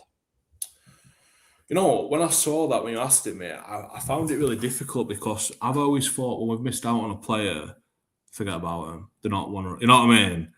But this season, because it's like probably one of the nearest ones I can think. I think Gay were just such a big miss for us. Obviously, you got stuff like Fekir as well when we didn't sign him, and he was literally in the shirt himself. Yeah. You know, I feel so bad for them type ones that when they fall at that stage. But if you look this season, Mark Gay, like, you know, imagine if we had him in our team. You know. To be fair though, I don't really watch City games. From what I have seen, it's not impressed me. No, I mean, I've actually thought the same. A few City games I've watched, I don't rate his performances, and I feel like if he was in a Liverpool shirt, he'd have been scrutinised more. It's like tend to happen. What happens compared to other teams. But yeah, I mean, I remember one of them in the first leg against Madrid. One of Valverde's goals, it was clean pass. He's beaten bottom corner. I'm just like, wow, that was shocking defending. That was so shocking. But if you put him next to Van Dijk, I think you get a different version of Mark Gay. I think you do, because you know, I think I'll be honest with you. I'll be honest. I think I could play next to Van Dijk. I look decent. You know what I mean? So there's a few players here. You probably won't remember them, but you'll know the names. Yeah. So over the years, we've been close to signing Luis Figo. You know what? I read about that the other week and I couldn't believe it. I thought, Figo, imagine Figo. What year were it again? We were close to signing him. I'm not sure what year it was, but I think it was around about. I'd have to have a look. Yeah. I remember reading it the other week and thought, wow, imagine him in that team. I'm going to have a quick look. I'll tell you some more names in a sec. One of them is David Villa. Yeah, that's a good shout, to be fair. I tell you what, for me, he's I think he's another underrated player just because Spain were that good and Barcelona were that good. David Villa were just... Well, I think he's Spain's record scorer, isn't he? In national team. What a special player he really was. Here we go. So it was 2005. You know, I'm going to say 4 or 5. Yeah, imagine him. I thought around about 3, to be honest with you. Yeah. I remember reading it thinking, imagine him with Gerrard and Alonso in that. Oof. So it says, Luis Figo confirmed he held talks to join Liverpool in 2005 after leaving Real Madrid, but the move collapsed due to delays and mixed signals from the club.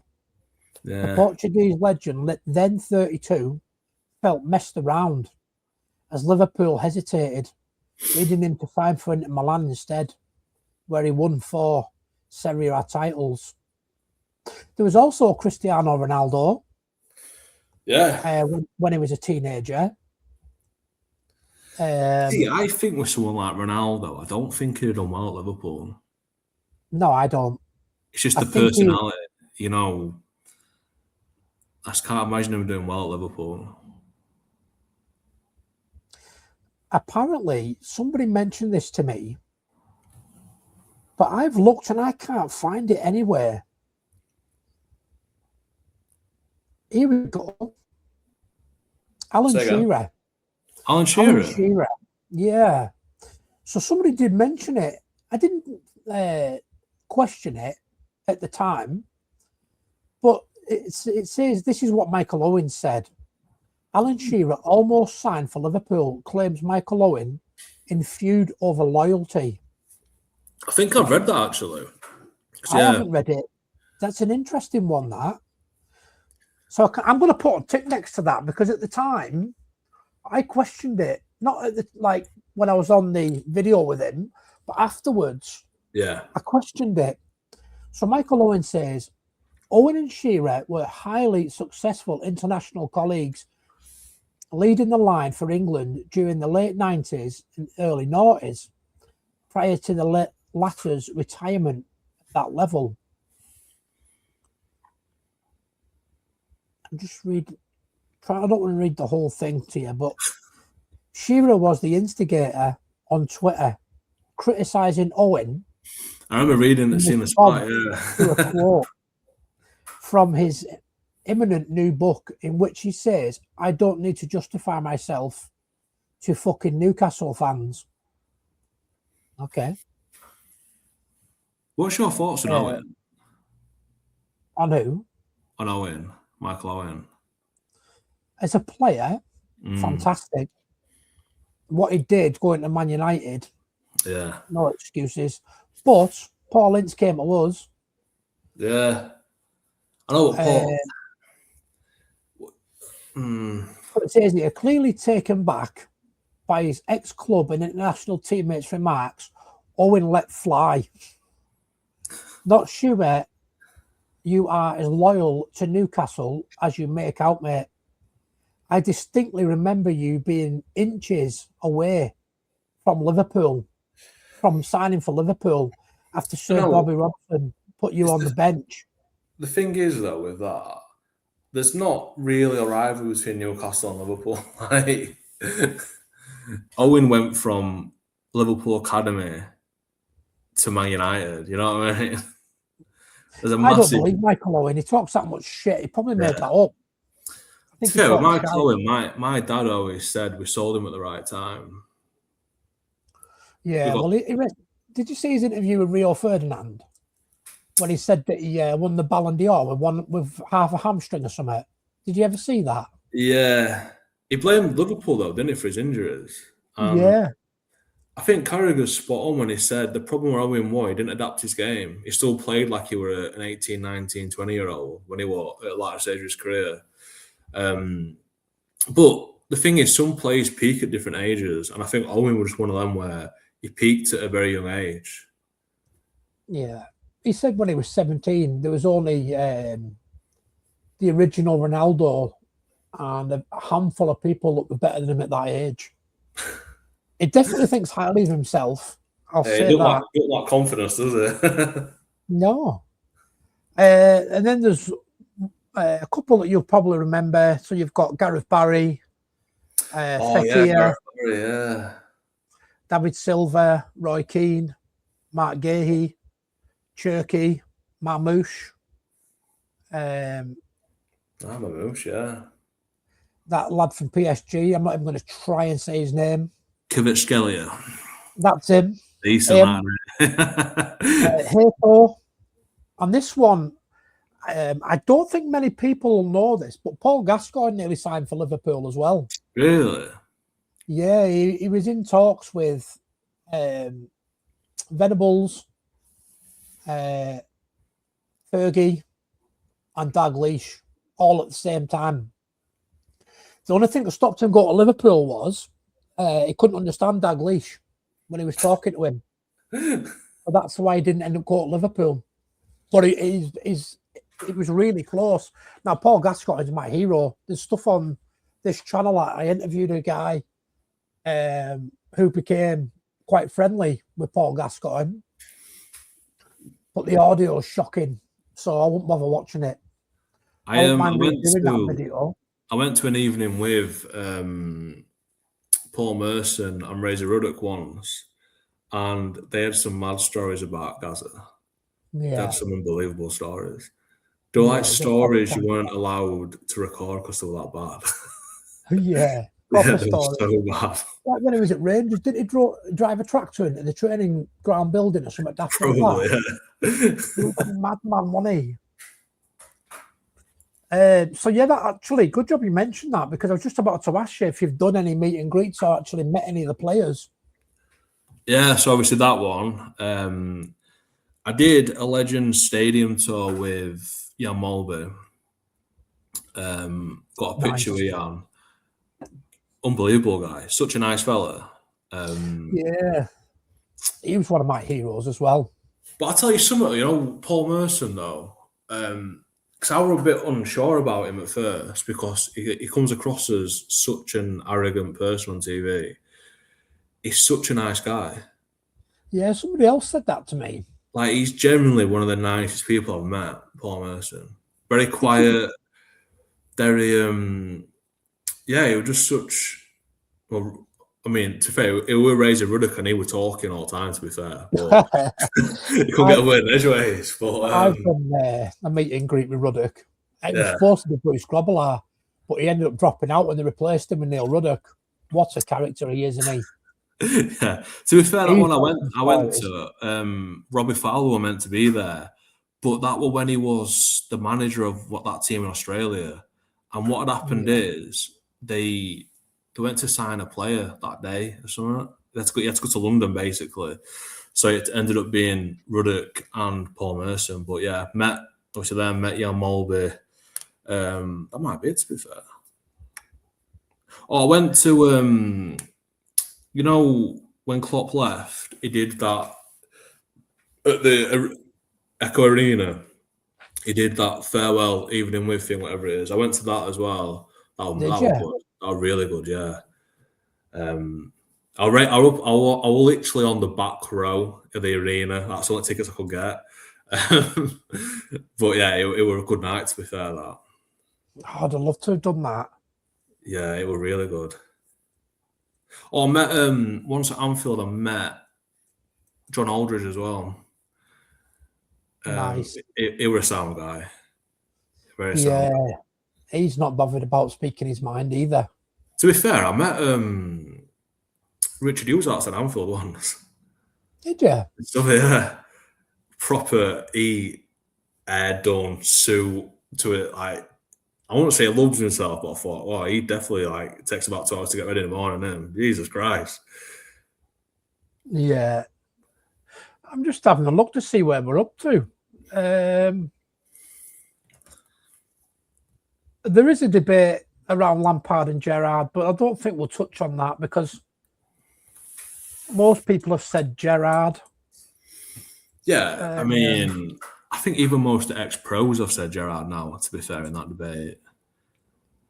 Well, I asked Sean it on the very first one. I don't know if you watched it, but he put me in my place pretty quick. Yeah, I saw, yeah. He said, all right then, let's just answer it this way, Gareth. Who's better, Scholes, Lampard or Gerrard? He said, if it was Lampard or Scholes, why did Mourinho and Fergie both want Gerrard? Yeah. I'll shut up then. I think as well, Paul Scholes were a fantastic passer at ball. That was his game, playing that type of Spanish way. Lampard were great getting into box, getting you 10, 15 goals a season. But Gerrard could do everything. He could play defensive mid, he could pass the ball, he could score, he could track back to right back. He had every tool in his arsenal, Gerrard, where others were kind of more specialised in one or two, if you know what I mean. Yeah, exactly. Where we at? Evolution of football. So that's basically a question of before VAR, goal line technology. How have you found the changes? What's your thoughts on VAR, goal line technology, semi-automated offsides, things like that? The problem nowadays is you can't celebrate a goal. That's my main issue is, it was like the other night against Galatasaray, which one were it now? One of them got given and it were very tight offside and you're unsure whether to celebrate or not. The best example was McAllister at Forest this season. That it completely takes the kind of emotion out of it. You see McAllister scores, gets disallowed, he scores again, and VAR are looking again to disallow it, and it's just like, wow. Yeah. I mean, the problem as well I've got with VAR, especially the offside rule, they're doing it on like, is your shoulder offside? If his shoulder is offside, what advantage has he got? There's no advantage, like, to being that minute. There's no physical advantage he's got from being that far offside. Yeah. You know, when I was a kid, we were told the benefit went to the attacking team.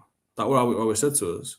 Yeah. If it's very close, benefit to attacking team. You can't disallow a goal for that. But nowadays, it's like the other way. They over-scrutinise. And I always think if you try and find something, you'll see it. And I think that's the issue with a lot of goals that got disallowed, looking for something. It's the same with the handball rule as well, isn't it? The handball rule's an absolute You know what, mess. mate? I don't know what the handball rule is. I honestly don't. It's changed that many times. See, when I was growing up, if the ball hit your hand on purpose, if you literally handballed it yourself, that was the only way it was a handball. Yeah, that's what my dad always said to me. Like, you've got your piston shoulder right down at your fingertips now, haven't you? Yeah. My dad always went, if it hit that, how is that handball? I'm like, no, Dad, I don't know, mate. You know, it bounces off your head and its shoulder and then onto your arm and it's still handball. And it's just madness. I remember the season we were in the Europa League and Kwanzaa scored a last-minute winner for us in one of the group stage games. They went back about 4 or 5 phases of play and found a handball, and I'm just like, what is this? Like, we're just taking it's getting silly now. And VAR were brought in for clear and obvious errors. So it was brought in for Lampard's goal against Germany, you know, when it were over the line. It was brought in for Henry's handball against Ireland. You know, them type of decisions, that's what VAR were brought in for, not minute decisions. And I think that's where they're getting it wrong. Yeah, I think there's the only one for me that makes any sense is the goal line technology. But even then, that's not perfect, really, is it? No, and to be honest with you, when the ball's over the line, I'm expecting my linesman to know it's over the line. That's your job. You haven't got many jobs. Offside, is it out of play? Is it a goal? That's all you've got to do. How can you not see that? I mean, I get when like very tight, is it just over the line? Is it not?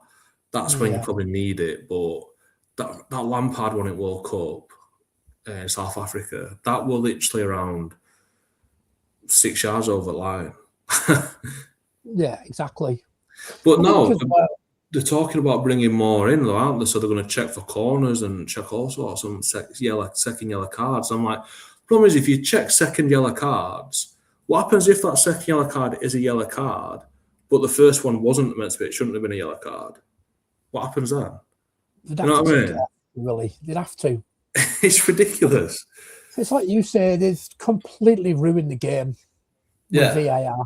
I don't think, like I say, you can't celebrate goals.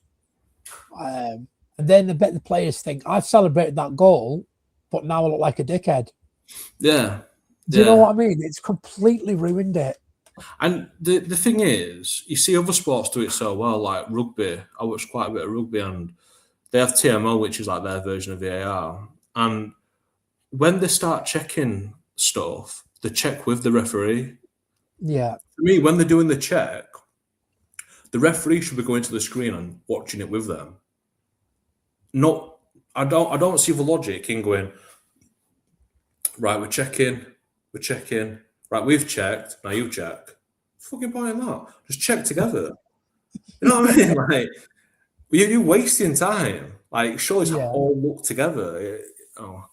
But so you're not a fan then, eh? No, I just think it's wrecked the game. I think, you know, I watched quite a bit of EFL from, obviously I live around South Yorkshire, and like nearly every club's in EFL around here, and there's no VAR. And the thing is, when you see a goal go in, you check the referee, you check the linesman, flags down, there's no whistle, like it's a goal. And I think that's a big part of it as well. Like, factually, a lot of the stuff like the offside is correct, but it's gone too far. The over scrutiny has gone too far. Yeah, I agree, mate. So now we're going to go on to the interesting part for me, because we're going into your neck of the woods now, because I don't have a clue about any of this. So I want you to tell me a little bit about the injuries that the players, our main players, have received. Like, start off with, say, Isak, and then tell us a little bit about Bradley, Leone. Yeah, so the big injuries we've had this season, the problem is they're all impact injuries. So an impact injury, it's like something you can't really equate it for. So like a broken leg, an ACL. It's very rare you can do anything to prevent that happening. The only injuries which you can question are like the muscular ones. So it's like, I think did he have a groin issue when he first, not long after he were at the Frankfurt game, I think it was. And you can look and be like, is he being overplayed? You know, has the lack of pre-season affected him? But the one thing, it's slightly off topic, but I think that a lot of the issue what Liverpool have had this season with injuries is we've signed a lot of players who they've never done a full campaign in England with European football. Yeah. So the scheduling, Frimpong's a great example. He's very rarely had an injury in his career, and I think he's had 2 or 3 hamstring issues already this season. And that will be down to having a full season in England and having a full Champions League fixture congestion together for the first time. You know, a lot of the players have either played in England or they've played abroad and done European football. And I'm not like being disrespectful to clubs abroad, but physically it's a different kettle of fish, the Premier League. You know, we can't have games moved. They don't do stuff like that in this country. We don't have a winter break. And for a player to come in and experience that for the first time, it's difficult. The only player we signed in the summer who has had a full season in England with a season in Europe was Isak. And he did it for Newcastle, but they got knocked out of the Champions League by December that season. Yeah. And obviously he's not really featured for as much this season. So the rest of the guys, it's all new to them. Even Kirkes, he's played in England, but he's never played in England and Europe together. So that he's having to manage that as well. Yeah. So to do with the injuries then, so everyone's saying Isak could be back for the PSG game. What's your thoughts on these big injuries, like Leone coming back, for example, the Xhaka injury, Isak injury, the Conor Bradley injuries? Just because the papers and everything are saying they're back, they're not really back, are they? Well, I always got told we're like an ACL, and this is where we need to be careful with Leone next season. For how long you're out, it can take you that long to get back. So, I think Lucas were a great example of this when he did his ACL for us. It took him a very long time, and then you pick up other injuries when you come back. Like Rodri this season for City, he's had different muscular injuries because he's trying to get back to the level he were at. But I think the best, I think Jeremy Xhaka, I think that is a straightforward fix. Collarbone, he'll be back for pre-season. That shouldn't be an issue, and it shouldn't give him any lasting effects. That type of injury. Anything kind of lower limb, that's where you worry a bit, I'd say. The good thing for Isak is where he broke his leg, he broke it on the bottom part of his leg, not the top part. So it avoided the knee. The knee is such a complex joint.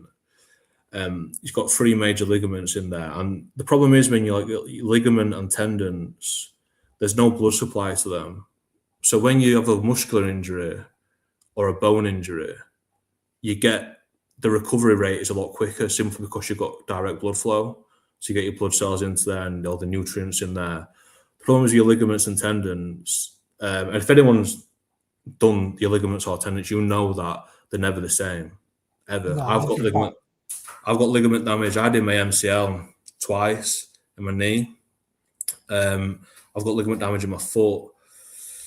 I've got ligament damage everywhere, mate, to be honest with you, from training and competing. But they're very hard to recover from. But the one thing what Leone's got in his favour, well, he's got a few things. Number one, his age. Your rate of recovery is so much better when you're around his age. Number two, the role he plays in the squad. So there's no pressure for him to be ready for the first game of next season. Because we've got Van Dijk, we've got Xhaka, we've still got other defenders on the books. I'm sure we'll reinvest in that position as well. And also, he's going to have the best physios and doctors when he come by. So Leone will be fine. If you look at Van Dijk, for example, he did it, and the position as well matters. As a centre half, it's probably the best position to suffer an ACL because your running isn't as much. Yeah. You look at Rodri, for example, it's probably the worst position to have it because if you lose that yard of pace from your knee injury, you're so exposed in that centre of the pitch. Where you saw Van Dijk, he came back from an ACL the following season, with the season we did the cup double. He played over 50 games that season. And that was his first season back, and it's kind of unheard of for someone to be able to do that straight after an ACL. So because of the position he plays and the age of him and the role in the squad, I think Leone will be fine. I think he's quality. He looks quality as well. It does, from what I've seen of really him. well. So for me, Xhaka and Leone, obviously Leone it probably won't be ready for first game of next season. It may be a bit longer. Jeremy Xhaka, I'd be surprised if he's not back for pre-season. You know, I've fractured my collarbone. I was in a sling for 3 months. So if it's a similar timescale, you know, I can't see why he wouldn't be back in time. And we've got to remember as well, pre-season will be later this season because of the World Cup. Yeah. So that does help as well. The Conor Bradley one, and it was just very unfortunate how he fell. Very similar to Endo, to be fair. That was a very similar one as well. And that's the thing with contact sport, you just never know. So how serious is Bradley's then? Is it pretty bad, like? I mean, they didn't release the full diagnosis, which it's very hard when you don't know exactly what they've done. But I'd be surprised if he's not back for pre-season. I don't think it'd be any later than that.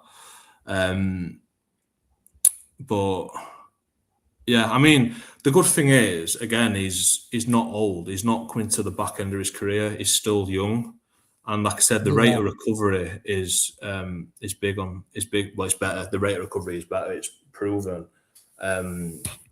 So I mean, Isak, I thought he'd be back as such around, like, as in outfield running and stuff.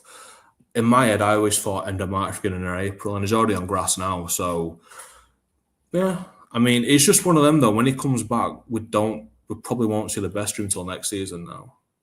I was thinking that, because that's the issue, because he's missed that much football, and there's a high risk when he comes back that he may suffer a muscular injury. Yeah, because he's been out for that long. And I did an episode talking about the red zone on my podcast where the metric is, there's so many different variables what affect the metric to be when you're in the red zone. And the main parts is the frequency and intensity. Is jumping back into one of the most intense and scheduled frequent times of the season. After the international break, obviously we've got the FA Cup, the Champions League, the Premier League. And to try and find your feet straight back into that, there's a high probability it may suffer, a tweak on his hamstring, his groin, his calf. There's no guarantee that he's going to come through without tweaking something. So the main two to worry about then is Bradley and Isak then? Probably. I mean, I think Endo's was ankle, wasn't it? Ankle ligaments, wasn't it? Yeah, I think the problem with Endo is it's his age. It's that stage of his career. it's hard. It is very hard. You know, he looked in a lot of pain as well. Yeah, he did. And he's a lot of times you can't go off of that, because you look at Van Dijk, for example, he walked off with an ACL. Like I've torn my MCL twice, and I walked on both of them before I got it scanned and everything. So they're very hard just to be like, oh, if they look okay, are they okay? But when you got someone like Endo, who is a warrior, you know, on the pitch, for him to be in that much agony, it's got to be serious. But what Liverpool do, they never really give you like a full timescale or full diagnosis. So part of it is hypothesis on it. Like, you don't know the full story. Like when they said Isak had surgery on his leg, they did mention there were minor ligament damage in the lower part as well, which I'd presume would be in and around the ankle. Which I always feel that's better than further up into your knee. When you come into your knee, that becomes such a complex joint. But I think Isak, you know, the good thing for him, he signed like a 6-year contract. Yeah. We will get the best of Isak, but we might have to be a bit more patient again, just because when he comes back and plays again this season, by the time he gets up to full speed, it might be end of season. You know what I mean? Yeah, that's what I was thinking. He's got to be patient with him. And I think I don't know if people agree with me. When he first got injured, Isak, I think it was a groin strain. I'm sure it was. Or a hamstring strain. I think it might be his groin, though. Slot was managing the minutes between Ekitike and Isak perfect. Like, one would start, one would swap around 60 minutes, vice versa. Then Ekitike got that red card against Southampton when he took his shirt off. And it meant he was suspended for the following game. But the problem is Isak started that midweek game, then come off, and then Ekitike come on. That meant that Isak started back-to-back games and played majority of the minutes in both. Yeah. And then I always felt from then it was hard for Slot to find the balance with the minutes between them to build them both up, and then accumulated to Isak suffering a muscular injury. I mean, I could be wrong. It's just my hypothesis, if you know what I mean. Yeah. So, what was I going to say to you? What's the difference between an ACL and an MCL then? So you've got you got 3 ligaments in your knee. So you've got your anterior cruciate, which is your ACL. That's your front ligament in your knee. That's what a lot of the players do, isn't it? The ACL. Yeah. You've got your MCL, which is your medial cruciate ligament, which is on the inside. And then you've got your lateral, I think it's lateral, what's it called? Your LCL, which is on the outside. And they kind of run across the joint itself. So is it often that they both get done at the same time then, or is it very rare? Well, to be fair, I think Oxlade-Chamberlain, I think when he did his ACL, he suffered MCL damage in his. I mean, because they're that close together, it is possible. Like, if you tear one, there's a chance that you've got micro tears on the others. Well, Diaz, he originally did his MCL. Then I think later on, when he came kind of joined in training again, the second knee injury he got was a different ligament. It was, I think it was either his ACL or his LCL then. I think it might be his ACL. But the problem is when somebody does like the ligament in the knee, it's not like every single time it's like, oh, it's the worst case scenario. There's different percentage of tears, like grade 1, grade 2, grade 3 tears, even probably more, 4 or 5 as it goes to. And when it's done on the percentage of torn. Right. So that's everything they'd look at when it comes to if they need surgery, if they don't need surgery. I think if you need surgery, then obviously you've torn it relatively badly. So Leone, for example, same with Van Dijk and Gomez when they tore theirs. So luckily when I did my MCL, it's funny because it's actually quite a funny story when I did it. It was a home gym accident. You know, when COVID happened, I got stuck under a squat rack and I went to bail. So I bailed it back and the bar bounced back into my hands and took me down. And my knees went. So, and I broke my phone at the same time, so it was even worse. So, but the second time I tore it was I stood up too quick. And this is the one I talk about, the unpredictability of a knee injury afterwards. I were in Specsavers, right? And they shouted me early, like before the next person, I think it was wrong. They should have shouted that person before me. And I've jumped too quick and the knees just went. I heard it pop straight away. And I went and had a MRI test and I'm like, my knee's not right. So I got checked out. It's going, yeah, you've done it again. And it took me, obviously everyone's different and players at Liverpool have like a lot of different things available to them. But it took me like 2 or 3 years to recover from my first MCL tear. Wow. I mean, now my knee's still not right now, but it's best it's probably going to be. It's strong and sturdy, but it's very stiff, if you know what I mean. Yeah. There's not much, like, for example, I can't kick a football that much anymore because of it. Like, I can't kick through. But these guys, they'll have like the best of the best. Yeah. You know, they'll have the correct surgeons, they'll have all sorts. Yeah. But it is a tough injury. Your knees are a really tough injury. But what people don't realise is it's not as much just the physical injury, it's the psychological injury as well. The kind of confidence to go back and train. And, you know, I remember when I broke my foot, I used to compete in Taekwondo when I was younger, when I was like 18, 19. And I broke my foot fighting at the EIS in Sheffield. And my first sparring afterwards, I was so scared. And you don't, like, until you're in that position, you don't know how it's going to, is my foot okay? Is it not okay? Will it tear again? Will I break this? And they're the kind of fears Leone will have. The kind of, when Jackie, for example, when he jumps up for a header and is he going to fall again and do his shoulder? You know what I mean? Like, these are the type of worries you have. That's what it was like with me. I broke both my ankles playing rugby. Yeah. And when I came back from them, I was never right. I'd just go over all the time on them. Yeah. I fractured my collarbone playing rugby. I was running through and I got tackled from like behind. And I had 4 blokes body weight on mine all fall on my shoulder at once. Yeah.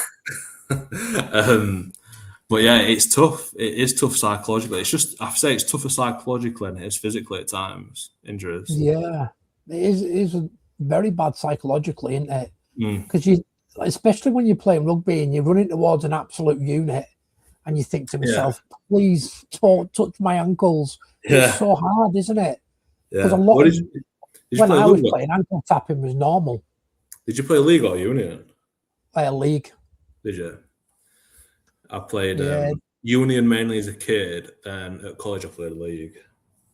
Yeah, it's but like college and uni and stuff, there's a lot of ankle taps and stuff in there that you wouldn't get away with now. Yeah. But yeah, it's all fascinating stuff, Scott. It's I've actually learned something from this. I wouldn't mind you doing a bit on the channel actually for me, the injury side of it when you get a chance. Yeah, just like if someone gets a knock, just send us a vid and say, you know, just an update. So-and-so's tweaked his ankle. In my opinion, you know, just bits and pieces. I want to get. No, yeah, definitely. I do that quite a bit. To be fair, like I watch how people get injured, and I try and hypothesize what it is. You know, look for the diagnosis. So yeah, I'd be up for that. Yeah. Yeah, but I mean, so I've got no more questions for you. So now it's down to you. Now, do you want to talk about your podcast? Your channel that you mentioned to me before we started the interview. It's over to you now, mate. What do you want to talk about? Yeah, so obviously I do a podcast called Scott Sporting Corner. The name has changed a few times. Just because I mainly cover Liverpool, like as following Liverpool. But I do other sports as well, kind of whatever I'm watching. I've done a bit of boxing, a lot of strongman in there as well. Whatever sport I kind of watch, but I look at it from like a sports science point of view as well. I try and crunch the numbers a bit more, and you know, why isn't this working or why is that working? Then obviously on my other socials like Instagram and on YouTube as well, I upload quite a lot of training footage. Because I'm currently training for a world record. So I'm training. It's probably a couple of years down the line, but I want to break the natural log press world record, which is currently at 182 kilos.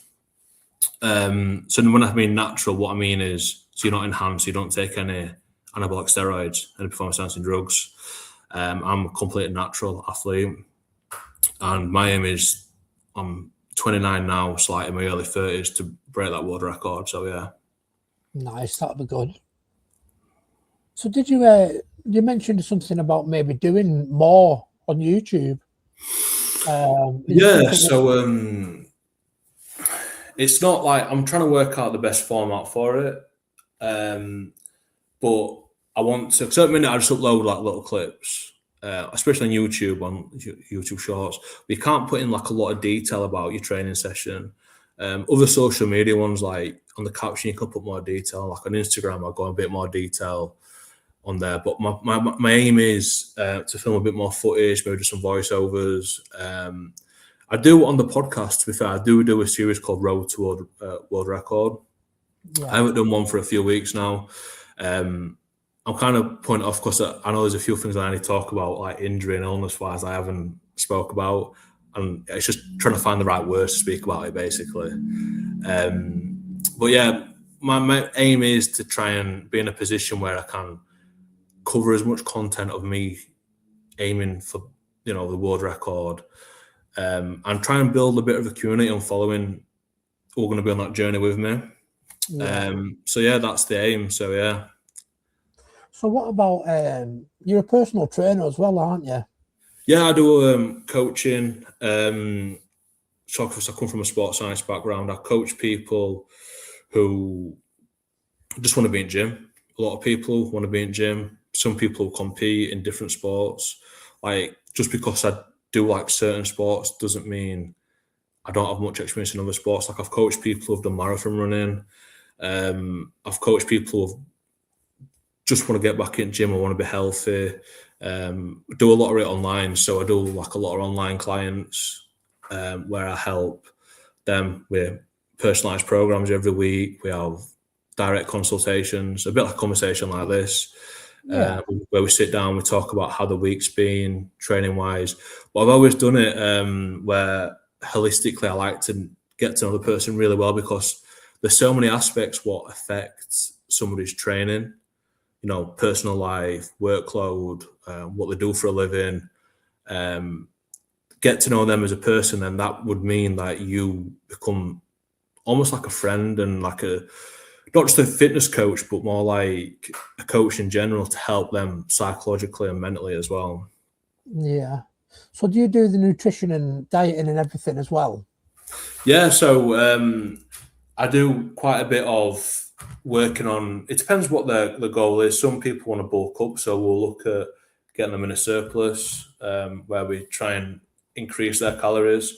Other people, it's working out if they want to like drop some weight, working out what their maintenance is and putting them in a deficit. It's not rocket science, that side of it. It's working with the client and trial and error what their body reacts to best.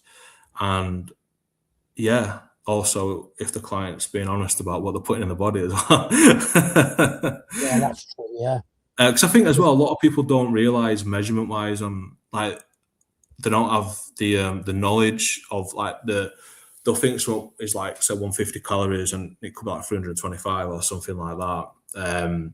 Just you trying to introduce apps like MyFitnessPal and other various of that way you can put what you're in, and it gives you that breakdown of the calories and macros.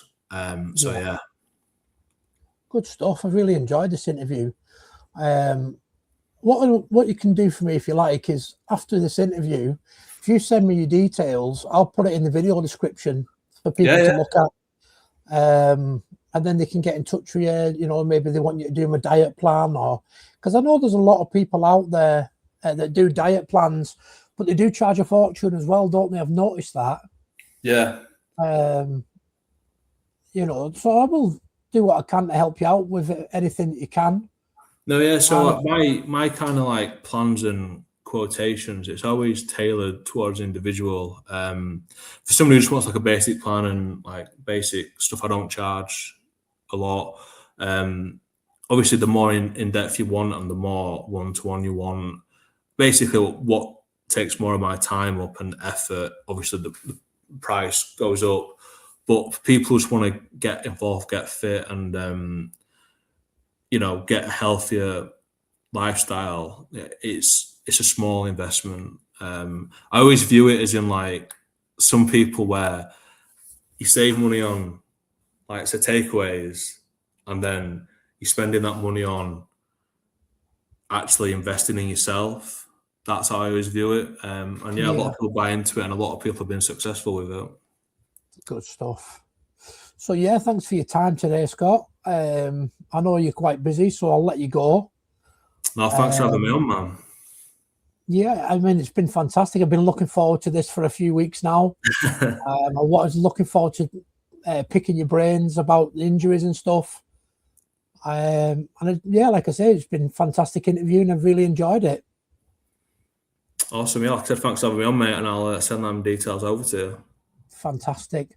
So yeah, guys, I will put all Scott's details for you in the video description. Don't forget to subscribe, like, and leave a comment. That's it for now. Take it easy.